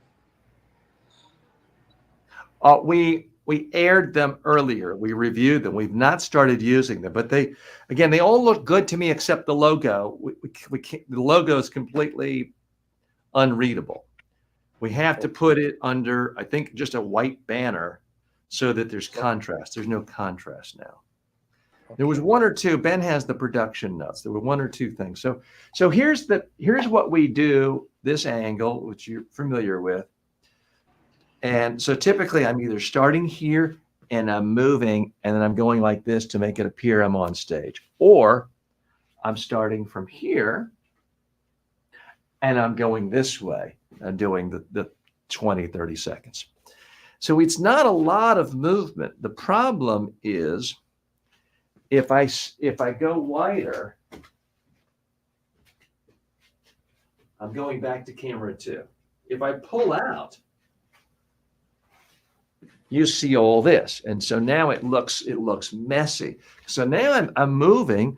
I can show range of movement, but you see all the lights and the computer, and it certainly does not look like I'm on a stage in front of people. So we haven't figured out the solution to that. I'm going to put this back. We have the other angle. I mean, we do have camera 1. So I do have more movement here. And this is the one where I try to move around. Now let's take a quick vote here. If I do move too much, you have this light. And I have had a couple of people say that particular light is distracting. So I'm wondering, Mohammed, Ben, what do you think? I mean, we don't have to use that light. I have tried to angle it more. It used to be up higher and more distracting. Or do you think it's okay like that and just creates a little variety? Again, If those you of you don't, joining the first time, you may be thinking, who is this slob? I'm normally in a suit and tie. The air conditioning broke today, and it's very hot here in Florida. So I'm in sort of my standard clothes, my standard street clothes of a linen shirt and shorts and Crocs. So that's why the difference. But I mean, I could try to use an even greater percentage of this when demonstrating, but it's certainly not going to look like I'm up on a stage in front of people. People can tell this is sort of a standard kind of YouTube studio. So, Mohammed, any thoughts there? if you're just standing in the middle, this doesn't cause any distraction. But certainly, if you move along the way, it will Mm-hmm. cause distraction because it doesn't look good. It Mm-hmm. doesn't. It just looks good behind you, not in uh, just like Yeah, uncovered. yeah. I tend to agree. Okay, Let's take TJ, yeah. I think the most the videos we checked recently, I think they all did well because we have a kind of interesting stuff in it. Right from the beginning of the video, people start to get engaged and they really want to see where the video will end. So I think that's one of the things we need to really work on so that we will be able to engage them right from the beginning of the video. So if you look at the second one about the body language, holding a lectern, you were kind of funny from the beginning. So it's obvious they really want to see where it ends. And the issue with the shot is you notice it ends. They don't even know that the video has already ended. So it starts all over again. So when we Mm-hmm. have such kind of views in the algorithm for the first views, I think YouTube will tend to push it more to others. But by the time the first few people that check the video, they kind Hi, of TJ. swipe away. So you're I saying a got to. stronger hook? I mean, I try to come up with a strong hook all the time. Obviously, I don't bat 1,000 on that, but Hi, TJ, I got to go. Mohammed, go ahead. Can, can I leave now because I have some work to do. A very Hey, can I get your feedback for just one last one? I'm sorry, Mohammed, but I do want to show just one last one and see if there is anything we think we can learn. Let's just look arbitrarily at one of the most recent ones that did nothing. I mean, here's one: the art of engaging presentations. It's got a well-known, famous guy, David Beckham, on the cover. He's most people would say he's very good looking. He's looking right at the camera. So as far as the thumbnail we use, it seems to be great. It only had 500 views. Let's take a look. If you know right now you're going to give a presentation and they're going to find it useful and interesting, helpful, and come up to you and talk to you specifically about the ideas put out there that they found useful to them, it's what? It's going to be fun for you. If you know right now you're going to give a presentation and they're going to. Okay, so I do have a theory about why that one didn't do well, but I mean, I thought the editing was great. This is another one. This was not one I was planning to use as a short because I'm basically, if I'm doing a short, I'm doing it from camera too. So I don't know if we're maybe pulling from the wrong content. But Mohammed, any quick thoughts on that one? I think I didn't get the whole message from that video. Uh, I am not fully. I don't know what to say. Yeah, I think The that's I The think that's message. because there wasn't a full message there. It was a starting point and it was cut off. It doesn't really, I mean, if I had just watched that for the first time, my reaction would be, so what? You're stating the obvious. It didn't then lead to the main point. So this is an example, frankly, of how if I were better at reviewing all the content, that would be one I would say, don't put that out. It doesn't make sense. But anyway, Mohammed, we thank you for your time. We appreciate it. And please send me feedback. And then Ben will give you the feedback on what we need to do to tweak the production elements so we can get the. Oh, but the one last thing. When I say production elements, we also need things, overlays for this show. And things that, coming up next or back after these. We need some simple little graphics with a slight video element that I can be pushing.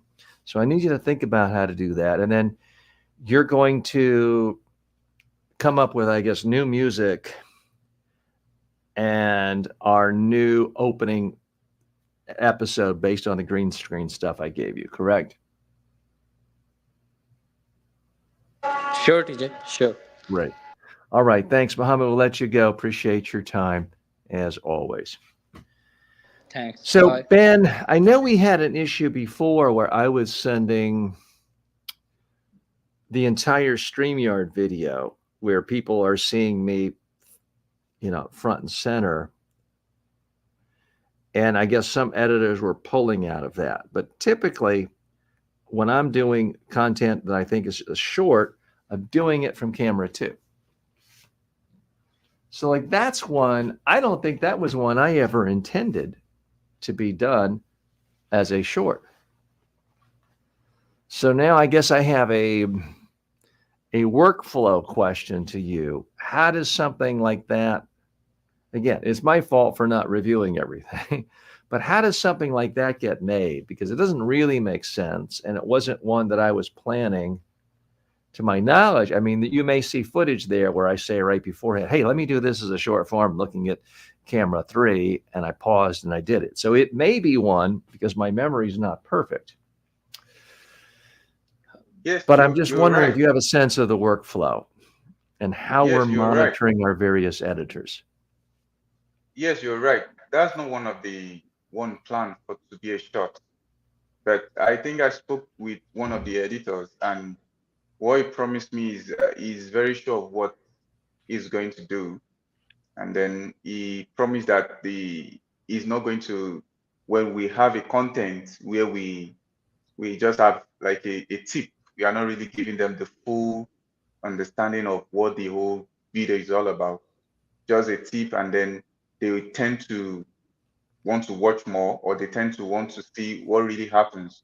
So this is an idea that will make them to be able to watch all over and then watch over, and then they will not even know that they have actually watched 3 times.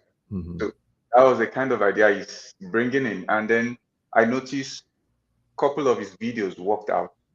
So I don't really know why that didn't do well. Well, I'm all in favor of experimenting. Yeah. And not every experiment's going to work. If you knew it in advance it's going to work, it wouldn't really be an experiment. It would just be a sure thing. So I'm not expecting every video to work. I'm also open to the idea that sometimes I might just say something and I think it's completely straightforward and obvious and not particularly insightful, but to someone else's ear, they're thinking, oh, that 20 seconds stands alone. That might be useful to people. So I'm open to the idea that sometimes they could pull something from me that isn't what I prepared. And I certainly am not expecting it 100%. Let's just look at another one and see if any of the other ones that have not, what I'm looking for are patterns again. That's the real beauty and frankly advantage of us putting out so much content is we get more signals from the marketplace on what works and what doesn't work. If I did one short form a week after 6 months, I don't think I would have any idea that people were particularly interested in body language and how to improve their voice. But because we put out so much, I now consciously try to do more of that, and I know that works. But it doesn't do any good to put out so much content, get signals, if you then don't analyze the data and make adjustments accordingly to figure out what to do more of and what to do less of. So let's just look at another one together that is a poor performer and see if we see any specific trends. So you may say, well, why not this first one, 10 views? Well, that one just went live today. So quite often it's at least 6 hours before anything takes off. And quite often it can be 24 hours. So it's too soon to judge that one. We just looked at this one. Here's the one right before it. Again, it says weekend. It's got Brad Pitt, cool, hip, good looking. So there's nothing wrong with the thumbnail, although it's not a face where the eyes are looking at you. Let's take a look. Think of specific relevant stories that are relevant to your audience, not generic feel-good stories about your weekend or a starfish or something like that, but stories involving real conversation about real problems, where you were, how they were resolved, and how you felt. That's what resonates with audiences. Think of specific relevant. Okay, so again, I have some mixed feelings about this because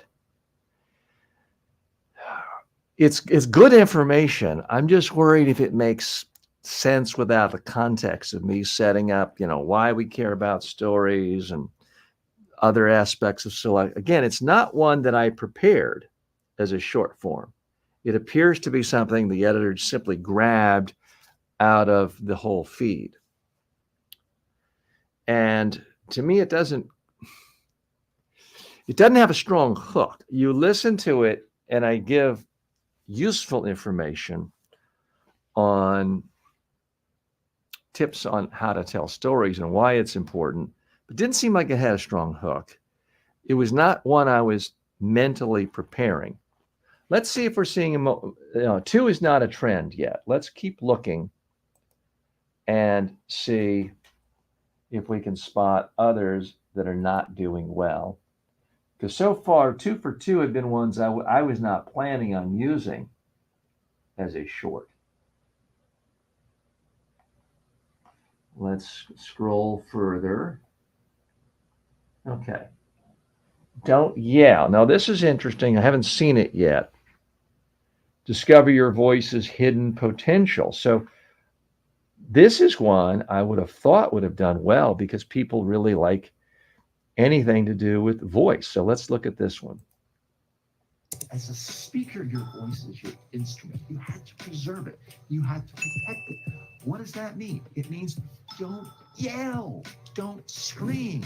You go to a football game or a soccer match or a concert, you don't have to scream like anyone else. Have fun, yes. Cheer a little. Don't scream. That destroys your vocal cords. Okay, so that clearly was one that I had planned on using as a short.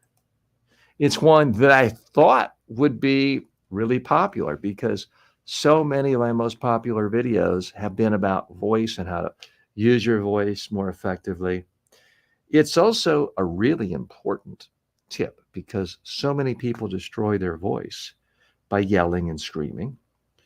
So I'm frankly a little bit mystified why that one did well because, again, I was planning it.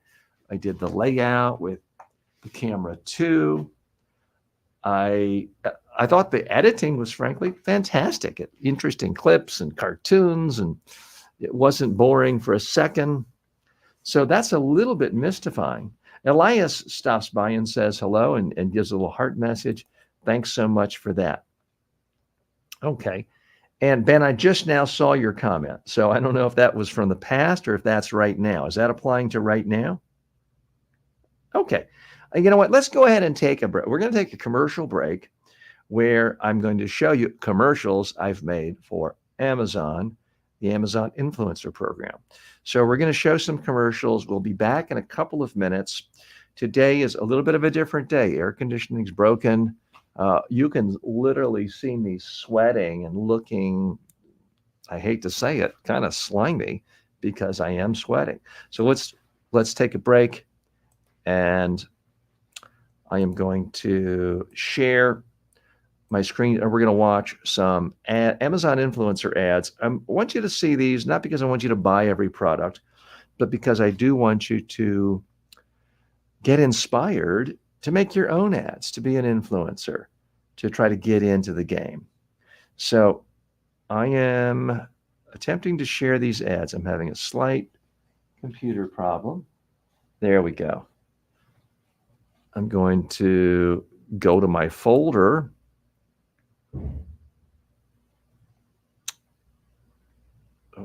With my ads, play the ads. Hydro Peak Thermos seems like a part of the family. I use it every day. I carry it on the plane, and it allows me to go anywhere in the world with tripod. Like I said, we'll be back in just a few minutes. Thanks. Ready. This Sony condenser microphone is the one I've used for years and years for all of my YouTube videos. It gives clear, powerful audio. It is professional in every sense. Sony, of course, well-known, well-deserved reputation for electronic excellence. If you're looking to up your game, try the Sony condenser microphone today.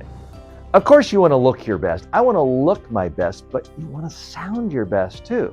That's why I always put in a microphone into my iPhone 15. This microphone works perfectly. It boosts my sound. I don't have to get right next to my cell phone. I can be further away and the audio still sounds great. You're going to want to use this microphone if you want to create professional looking and sounding videos. Have you ever looked inside your computer? Chances are it is filled with dust, dirt. How do you get it clean? I use the CompuCleaner too. This is a very, very powerful airflow. It gets rid of the dust, it gets rid of the dirt, it does not damage your computer. So if you want to really give your computer a nice spring cleaning, this is the tool for you. It's highly effective. I've had mine for years. It continues to do a great job. This Logitech wireless mouse is extraordinarily reliable and durable.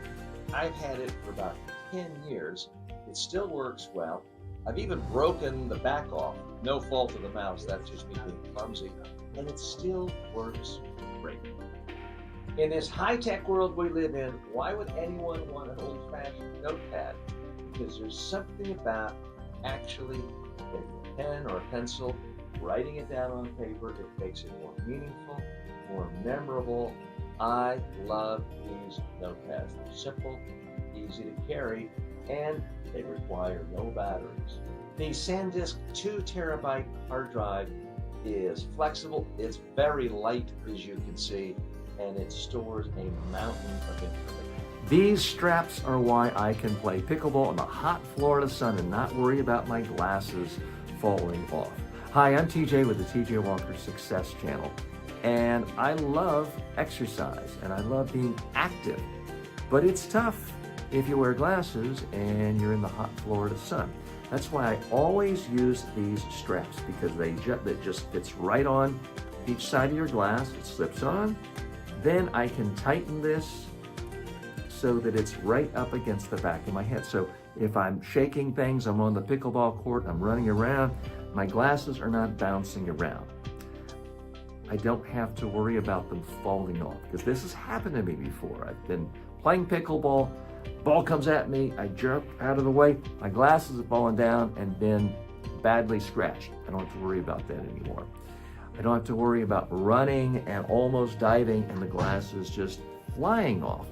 With these straps, I feel secure that my glasses are right where I want them to be, and I can focus on what I'm really after, which is the exercise, the sport, and having a good time.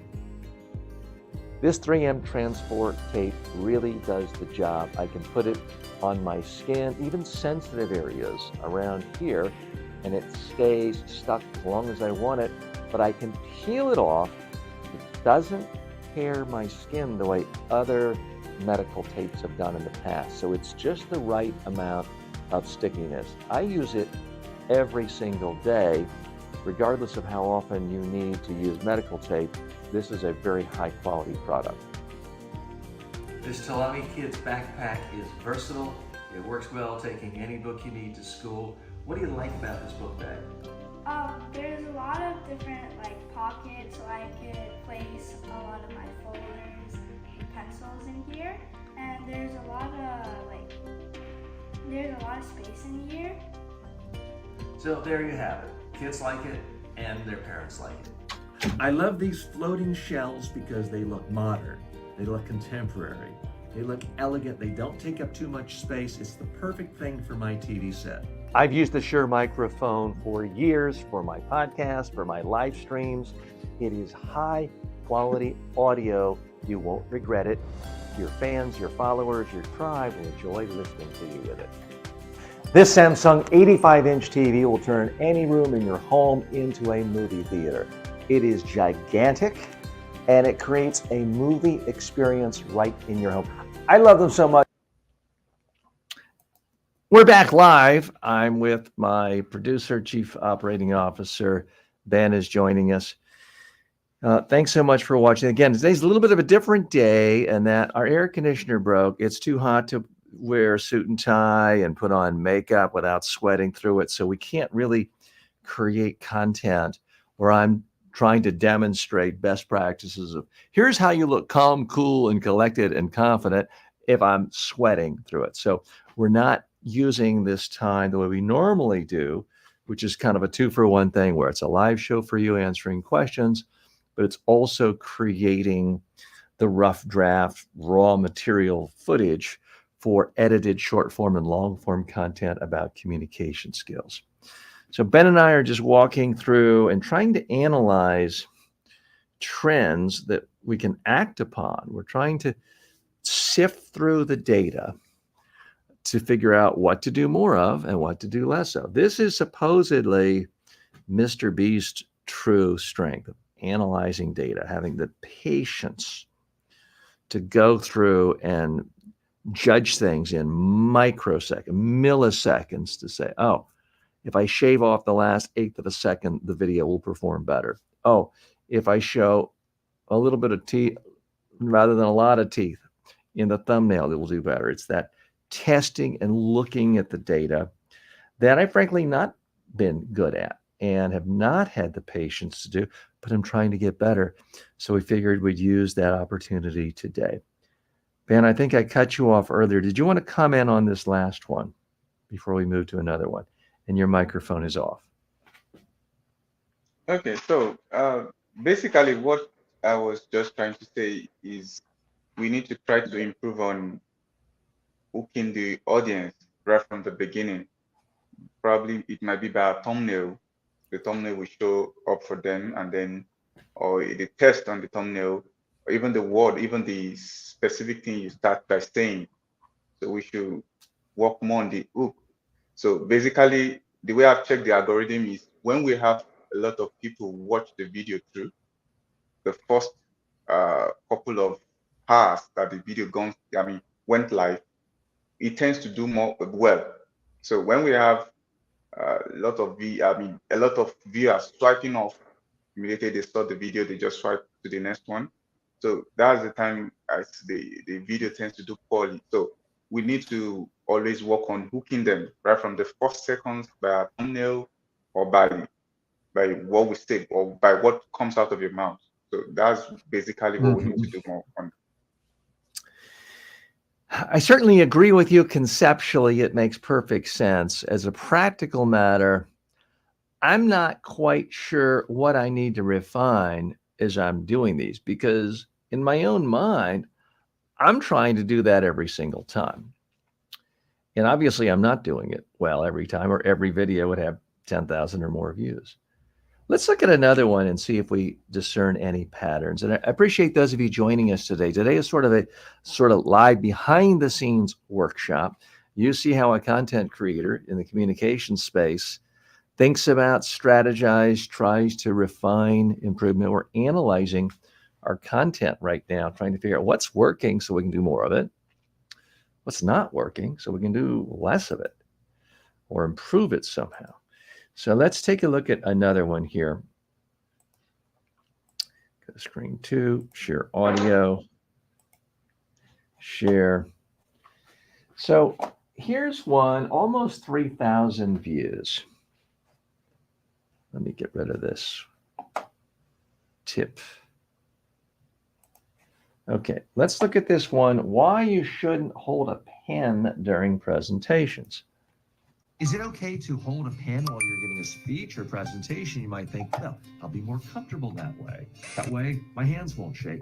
No, put the pen down and simply move your hands. What should really give you comfort in any presentation you give is knowing that your audience is going to get value from you saying something interesting and that you look comfortable and confident. So put the pen away.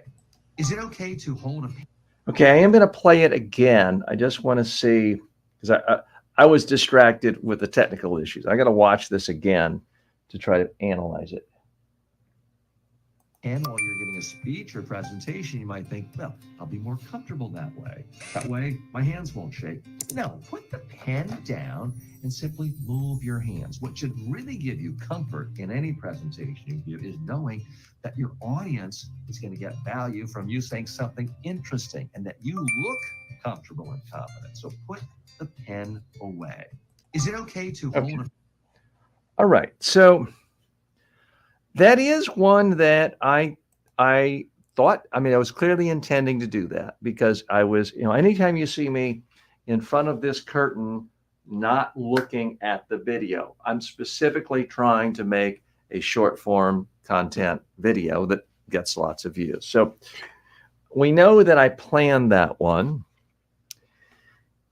It does involve body language. It does involve emotion and that sort of fear, anxiety, because that is something that does resonate with people. I mean, I try to do everything with a sense that it's helping you become more confident. I mean, that's one of the keystones of this whole channel. But that one, I think I overtly articulated how I know this will make you feel better, but I want you to focus on the feelings of your audience. So it may be that it was the focus on the emotional component that worked.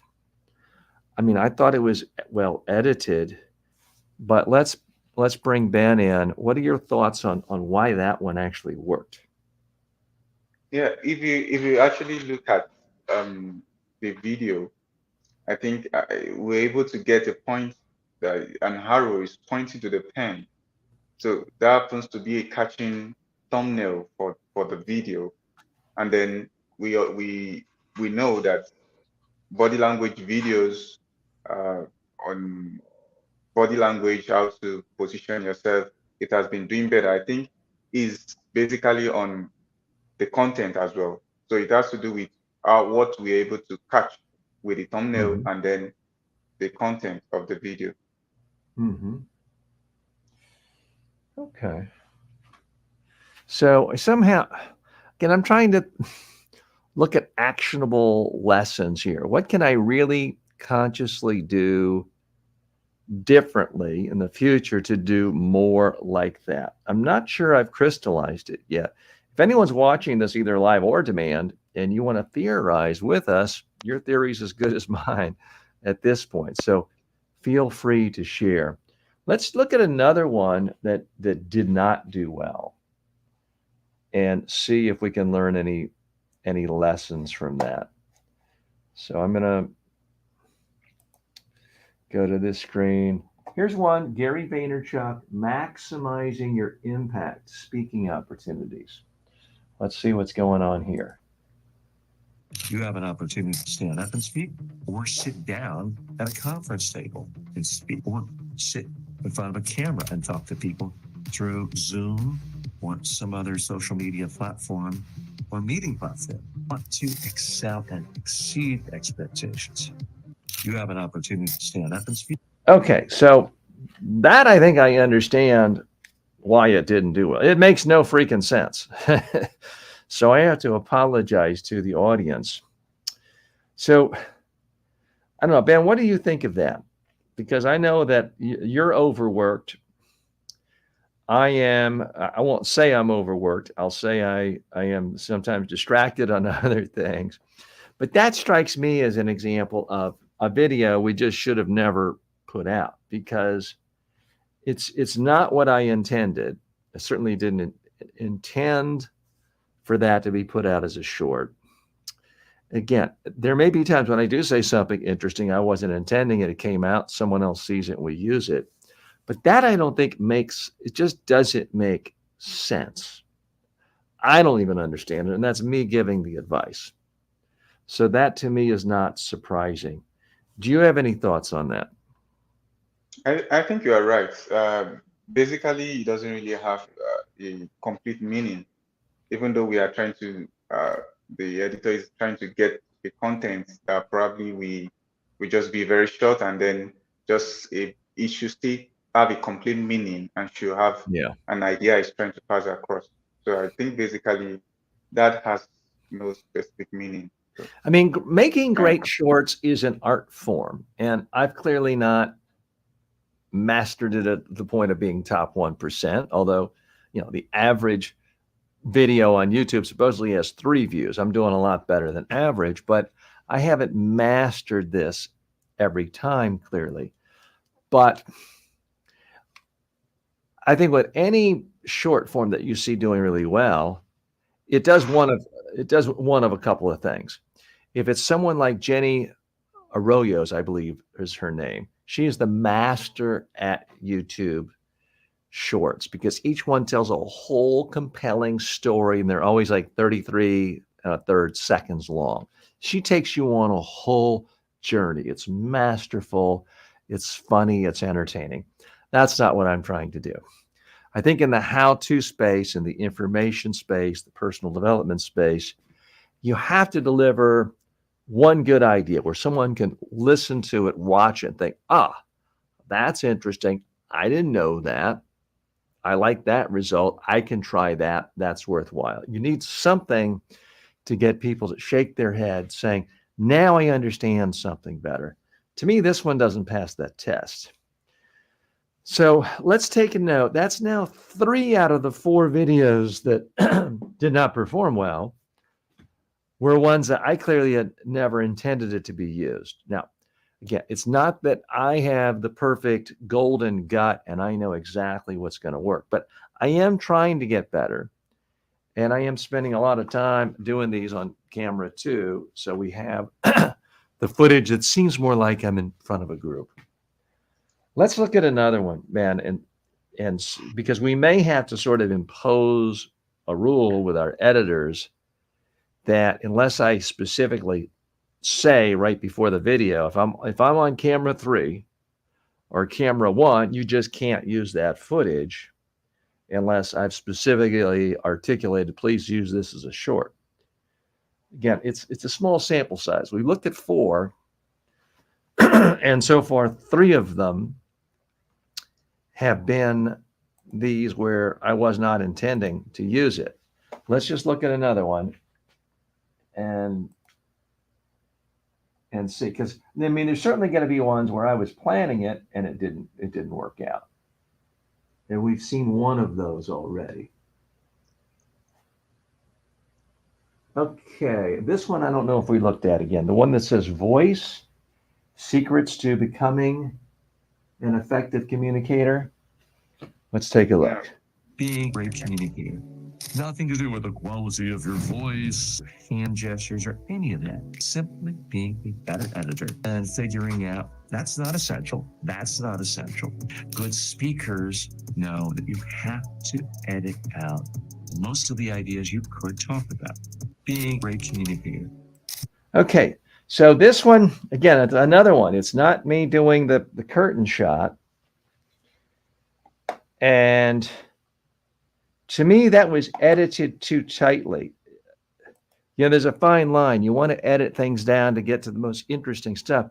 I'm just wondering if that even made sense. Some of the things that I'm explaining for context, I don't think came through there.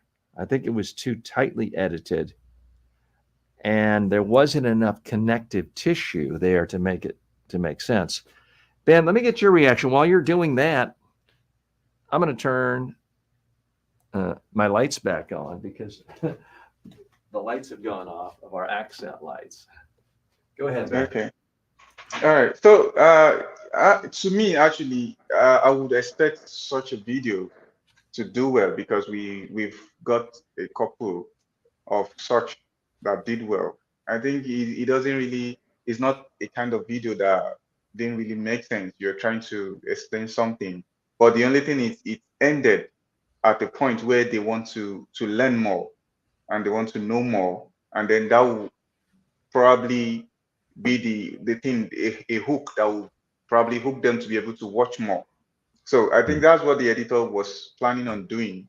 He wants a way that, okay, once the video ends, they still want to learn more, they want to know more, and then the video has already replayed, and then they end up watching it 3 to 4 times.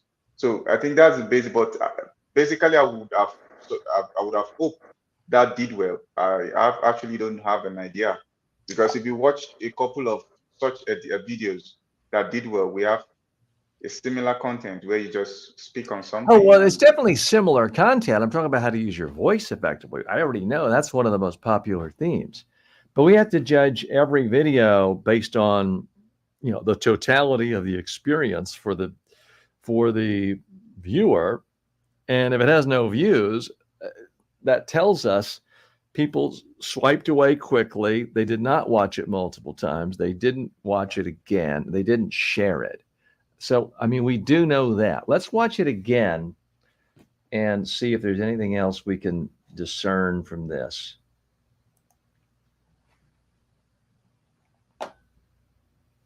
Nothing to do with the quality of your voice, hand gestures, or any of that. Simply being a better editor and figuring out that's not essential. That's not essential. Good speakers know that you have to edit out most of the ideas you could talk about. Being a great communicator.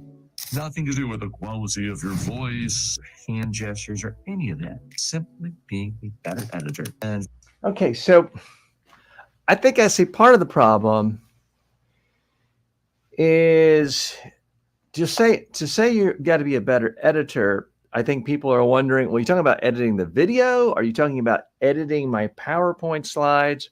When I was talking about it, I explained you need to brainstorm on all your messages, look at them on a piece of paper or a computer screen, put your ideas in priority, and then edit out anything that isn't the top 5 and now illustrate stories.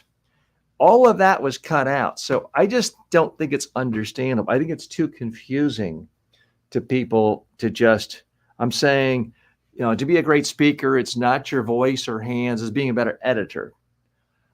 Do they mean I need to hire a speech writer to be an editor? I think it's confusing. And really what I'm talking about is you've got to narrow your focus to a handful of ideas, not do a big data dump. Which I think in fairness to me, I think I talked about there. I think it was edited out. So this is where I'm a little bit torn because the people who are really successful with YouTube Shorts often have a lot of editing, and they may edit a word here and a word here.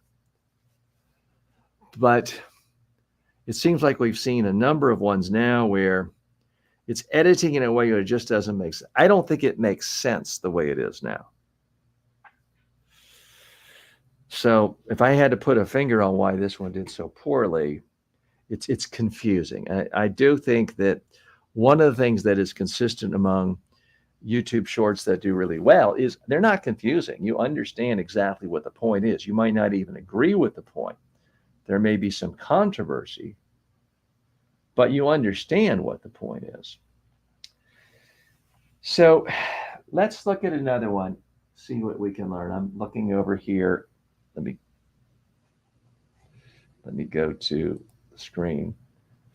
I have to look at a slightly different screen. Okay. So let's look at the one, You Are Nervous. I don't think we reviewed that one yet. You're nervous. Now, I get it. It makes sense. You're standing up or sitting in front of people you don't normally speak to. Maybe a boss, maybe clients, maybe someone interviewing you. Body tenses. When we tense up, vocal cords even tense up.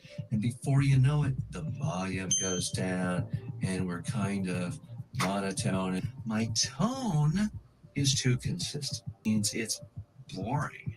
You're nervous. Now, I get it. Okay. So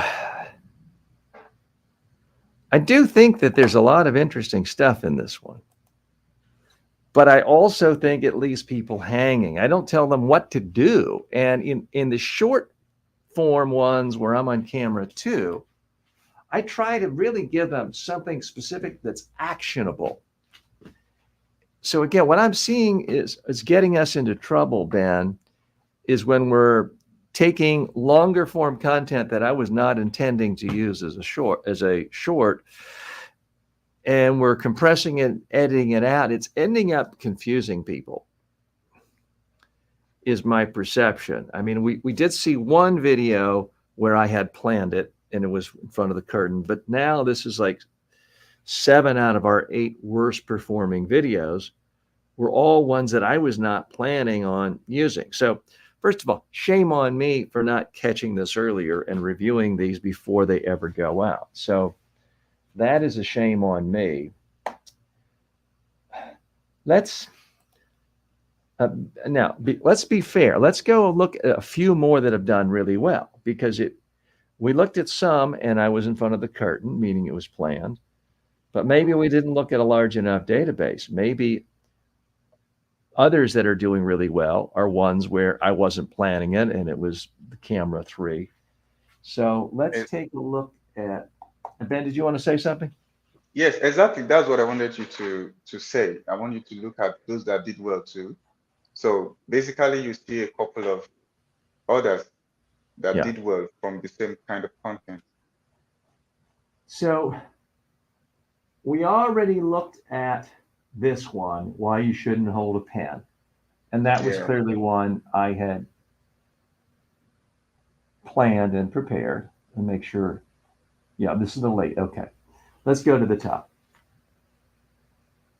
So, I mean, here is one that has 1.2 thousand views. I don't know how I feel about that, because when we first started this journey of doing new ones last September, we pretty quickly went to 1.5 thousand views.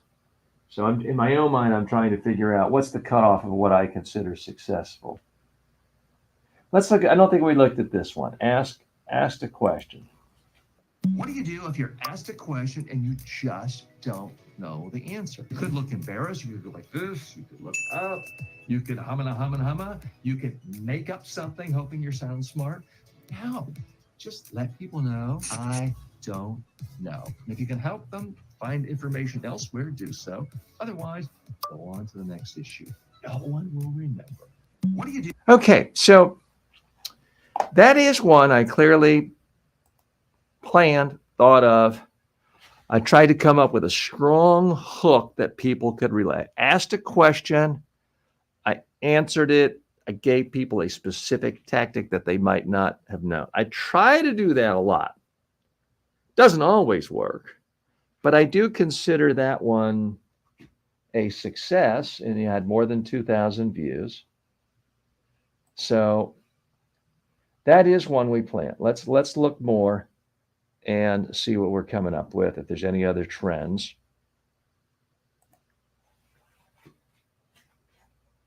So that was the one. Okay, that was the one asked a question.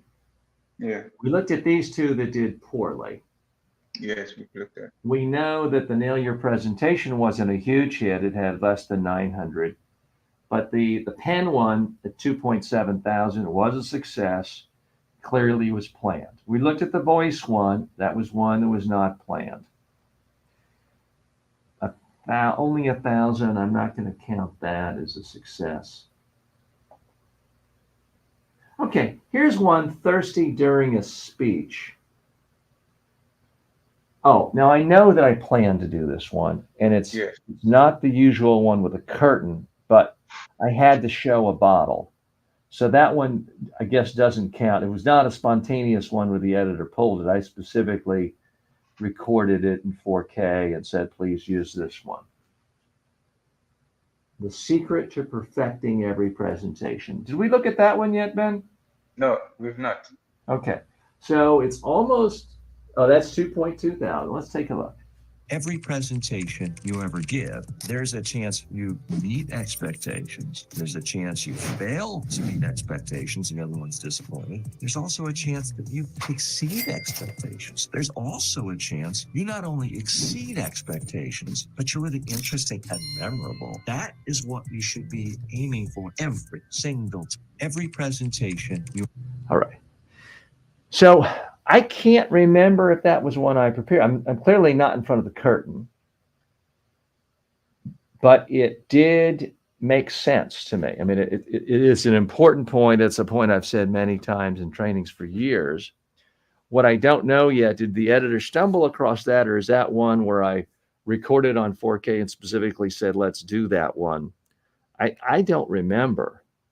So It I don't wasn't planned. know. The other thing about that one is it cut me off mid-word as the final thing, which I'm told is sometimes a very good thing to do because it arouses curiosity. People want to hear that. It doesn't sound like, well, that's it, thanks for coming. And then it cut me off mid-word. It may be that that's a great strategy to cut off mid-word and then you go right into the next one. I don't know. So let's look at another one and see. Again, for those of you joining us, we're trying to do a deep analysis of what's working on my channel, what's not working, so we can figure out how to do more of what's working, how to do less of what's not working. I mean, that's the whole point of testing. That's the whole point of focus group. That's the whole point of A/B testing. If you just keep putting out stuff and you don't make refinements, then you can't really improve. Okay, the number one problem. We didn't look at that one yet, did we? No, we can't. It has more than 3,000 views. Let's take a look. The number one flaw most business people, most professionals make when they're speaking, it's not hand motion doing weird things. It's not uhs and ums. It's certainly not just fidgeting. The number one problem is they're making this a tiring, tedious affair of dumping way too much data. The number one flaw. Okay. So that clearly was understandable. It was one point. I don't think there's any confusion about it. It deals with body language and stuff like that, puts it in perspective. It is a point that I convey. It wasn't one on front of the screen, so I just don't remember if I planned that or not. Now, Ben, can you tell, was that, I mean, one telltale sign would be, was that done in 4K? Is there a way of seeing what's been put up in 4K and what's been put up in high def? Because that would tell us that if it's not in 4K, probably means I didn't record that one in 4K and the editor used it from the StreamYard download. So I think it's in 4K because most of the videos being uploaded now is on 4K. So he must have gotten it from your long version, the one you recorded on the drive. So typically, I'm only pushing record if I know I want it to be either a long form or a short form one. So if they're seeing it in 4K, now I guess it's possible I was making a long form and he did a short out of a long form. I hadn't thought of that. So that may have been something from a long form video, or maybe you didn't use it as a long form. That's entirely possible. But that is a point that clearly stands on its own. So something I need you to really scrutinize, Ben, before you approve videos is you need to ask yourself, does this actually make a point that's understandable that stands on its own without having to connect the dots. I thought that was a very clear point there. Let's see if we can learn anything from any others that have done well. Yeah, the water one we know. Number one problem. Good. Oh, boring. Did we look at this one, boring, yet? That has 3.4 Yeah, thousand views. we've not looked at that yet. Let's take a look. Most people, when they try to have a professional tone in their voice, they make themselves flat, monotone, boring. What happens to an audience when they're bored? Or realistically, these days, they're just checking their cell phone. Most people, when they try to have... Okay, so here's where it gets confusing. Here's where I don't have a clear roadmap on where to. I like that video, but I think that was a part of a longer one. I wasn't preparing it specifically to be a short, and I clearly wasn't using the backdrop. But it was by our standards viral. It went very successful, 3.4 thousand views, brought in new subscribers, delivered, in my view, clear value. I thought there was genuine insight there that is said a little bit differently from what you read in most public speaking books, that sort of thing. But I could tell it was edited, and they did tighten it. They did make it better. So that's why I think it is important to look at a large enough sample size, because it's kind of the first 5 videos I saw that weren't performing were all ones where I had not intended it to be a short. But here's one that performed really well that I was not intended. So I can't just make a new blanket policy of let's only do things where I'm in front of the curtain and specifically preparing a short. So it leaves us slightly muddled as far as any strategic changes we need to make. And that's just a reality. It's not always going to be crystal clear. And maybe we need more data from 8 months of video, and it'll come clear after 8 months rather than the 6-month mark. I guess technically we're in the 7th month of what we're doing now. Let's look at okay. So here's one where we know it was planned because you see the curtain. And it's got almost 4,000 views. Secrets to handling blank moments in presentations.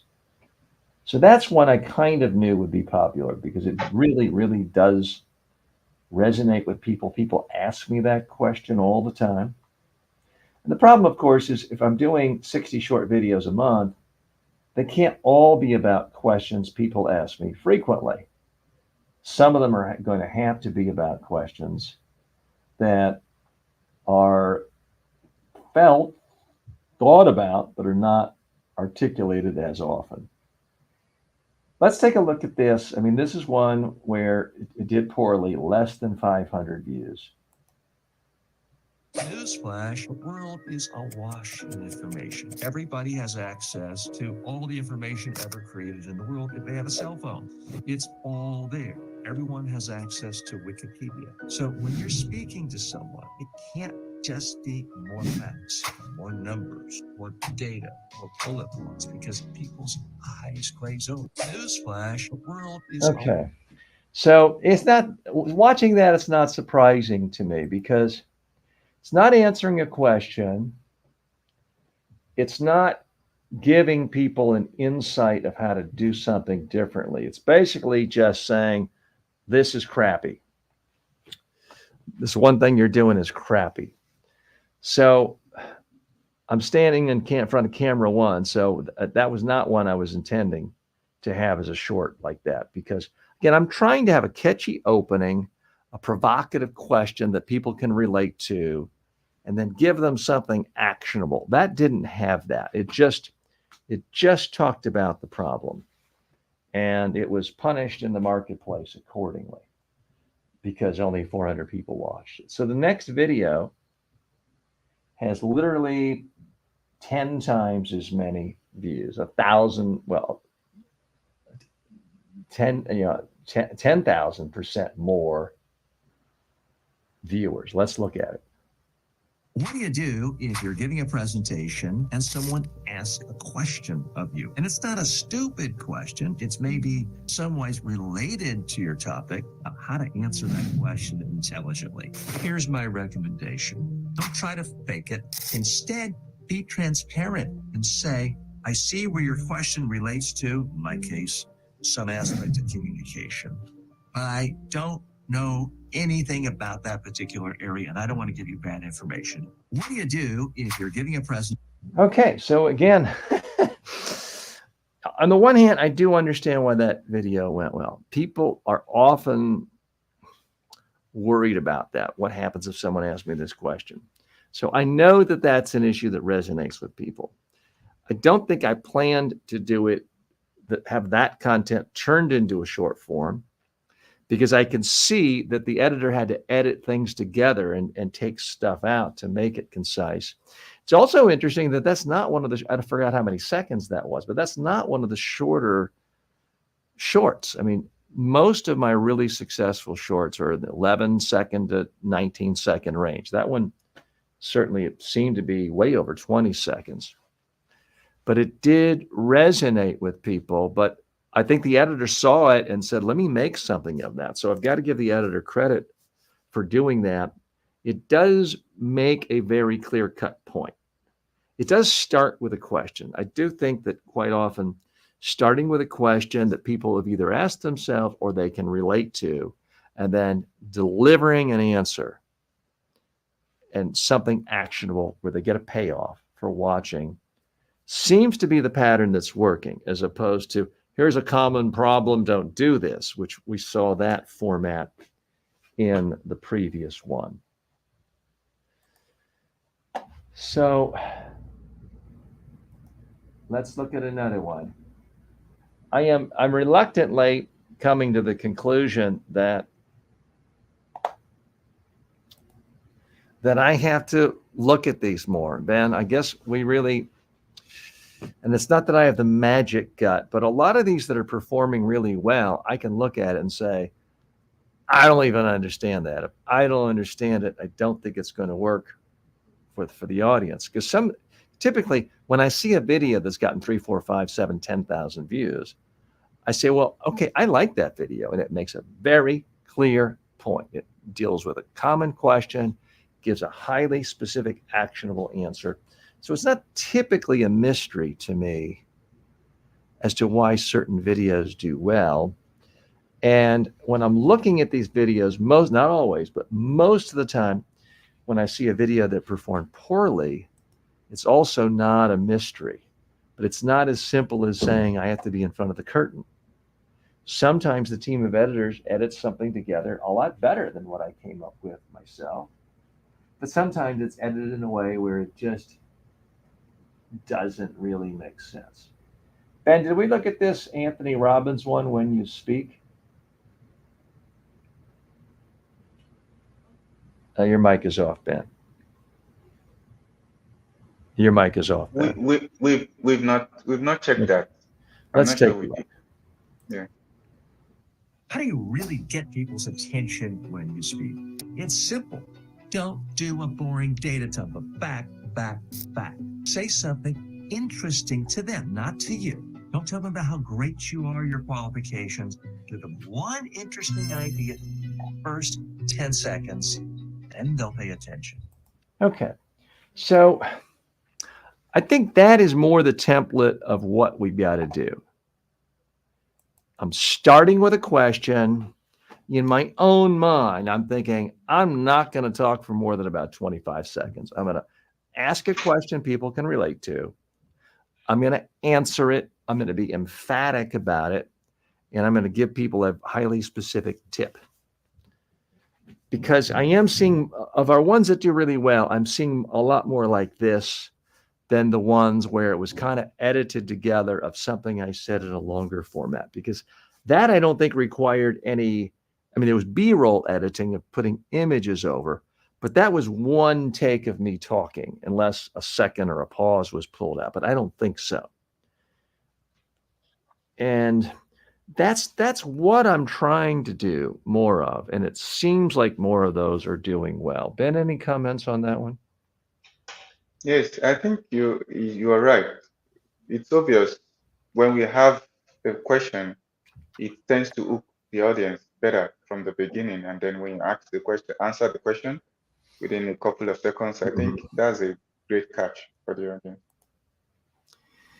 Because typically, when they're pulling something out of a longer monologue I'm giving, they might pull something interesting or useful, but they're not pulling it from starting point of a question.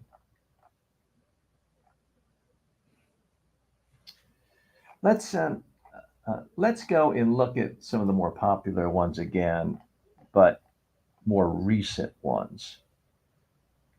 Like here's one, Mr. B's Secret. That was one of the ones that we did, I think, in the first The week of first, doing short forms. And I yeah. think it did catch just because of Mr. Beast, and so many people are looking for anything he does all the time. Let's look at this one. I don't know if this is a recent one or not. No, it's not recent. We can't all be Gary Vaynerchuk doing 89 videos a day and having a staff of 27 Okay. people following us around, but you can make video at least once a week, post it, and build an audience. And again, we can't all be Gary Vaynerchuk. Okay, that was an old one. That's unless they inserted the and again. Now we've stopped doing that, and I'm not sure why. Do you know why we stopped putting that thing at the end of saying and again? Because that is a technique that a number of people do that claim it helps people watch it again.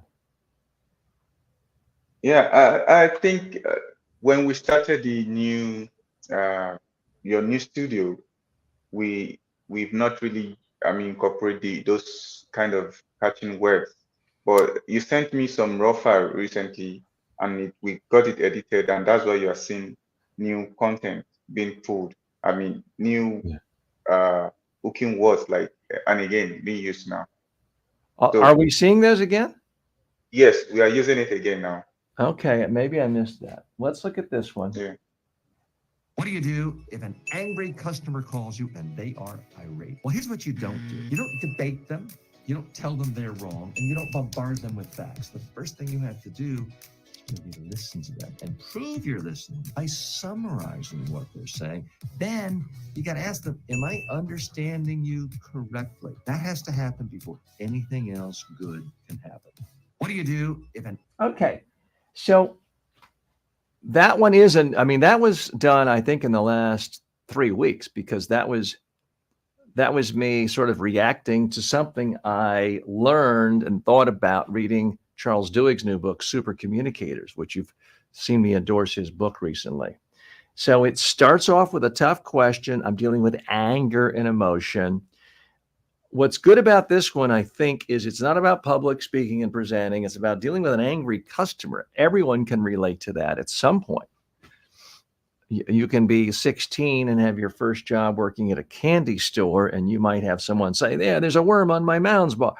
So it's much more relatable. It was definitely one planned. There's more animation. I'm showing anger in my face. So I do see why that one worked. I guess what I need to really also figure out is, are there new ones I've been doing where I think I'm doing everything right, and are they also falling flat? Because again, I'm trying to come up with sort of general principles of what do we do so that we don't have, one day it's 2,000 and then the next video has 200 and then it's 3,000 and then it's 100. We want to stop the constant up down, and not that it's going to be just a chart that does nothing but go up, but what we're really looking for is something that any one day or any one week things may go up and down, but at the end of every month our average, our baseline is much higher. That's what I'm trying to do with my YouTube videos, and specifically the shorts we're focusing on right now. Let's just see. Okay, let's look at this one. I can't remember if we looked at this or not, but I'm interested in seeing, are there ones where I think I'm really nailing it that are also just getting destroyed? You are in the preparation of giving a presentation, and you're finding that this is tedious. Okay, so that's not it because that wasn't one I planned. And I'm establishing a setting. And again, what I'm trying to do when I'm doing the ones from camera 2 is start off with a provocative question. So that's one where it didn't work. We looked at these two. The voice one. Let's look at this one that's challenge. It's 900 views. It's not a complete disaster. Your challenge is to figure out very quickly, before you start, before you open your mouth, before you write the first note, before you create the first slide, is how can you make this interesting? How can you figure out what you want them to do? And then how can you figure out what ideas are going to be in? So again, not one I planned. This is all good content, but it's not starting with that formula of asking a provocative question. I could have said, so what's your challenge when you start a present? But that's not what I did. So, okay, what I'm trying to do now is to see, are there certain poorly performed videos where I thought I was doing everything the right way, asking with a provocative question, not looking at the camera, but appearing to be in front of a crowd, in front of this curtain. And is it still failing? You're all nervous. Sometimes you got to speak a little louder than normal. Yeah. A little more range. Part of So that's not one. Let's see. We looked at that.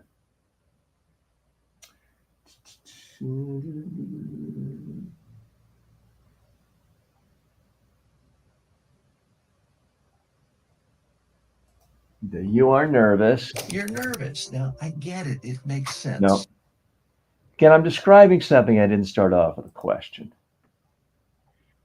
So I guess, Ben, that's what I'm trying to figure out now is, are there times when I start off with a provocative question and I'm in front of the curtain and it's still failing? That's what I'm trying to figure, because if I never fail with those, then we know if I just do that, we're going to be in good shape. We don't know that yet, but you're not naturally good at humor and stuff. Now, again, I'm describing an issue.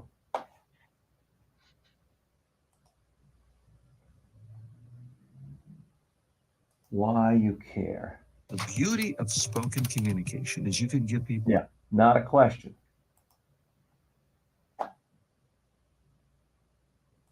Interesting.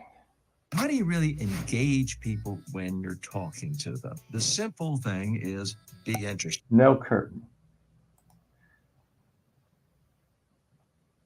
71. Wow. Stop trying to be Tony Robbins. Can I have? Okay, that's a really old one. And because I haven't done any with just a jacket in several months. And I can tell the audio's messed up. We only have one audio channel on that, Ben. So we really should not have put that one out in that format. 71 views. Wow. That was an unmitigated disaster. What's the best way to give constructive criticism, feedback to a colleague? Well, it's not just the old tell them something nice, one criticism and something nice again. That's okay as far as it goes, but you have to have a meaningful connection. You need to really find out, what are their concerns? What do they think they're great, weak? Where do they want to improve? And then share with them. Maybe you had the same problem earlier in your career. Let them know. Nobody's born knowing how to do this. Then you can tell them one thing they're doing well. Now, for the criticism part, it's critical that you don't just say, well, you're coming across too youthful, and then go to the next thing and list 10 things. No, focus on one specific thing you think they aren't doing as well as they could. Then give them one specific tip on how you think they can improve. That's the way to do it. Okay, that's kind of violated the thesis I was working on, because it started with a question. I was clearly intending it to be a short. I was in front of the curtain, and yet It's still only got 500 views. Now, what was different about that one seemed incredibly long. I mean, that one seemed like that was at least 45 seconds, which for me is long. So let's wrap up here, and because I appreciate Ben and Emmanuel and Elias has been with us. Moss, Cameron, thanks for stopping by. Cesar, Madav has been with us. So I want to appreciate so many people stopping by on a day riddled with technical difficulties. And really the main technical difficulty being the air conditioner broke. And I certainly hope that that can be fixed today. I just stepped out a moment ago, and there were air conditioner repair people here working on it. But in this very same building last year, on this floor, a different bank of air conditioning, they were without air conditioning for like 4 months. I would not have been able to do this in a way without sweating in front of you the whole time. So I'm really hoping we don't have a 4-month situation. So Ben, let's continue to analyze these. What I do take away from that is, with only one exception, I'm finding that when I start a short,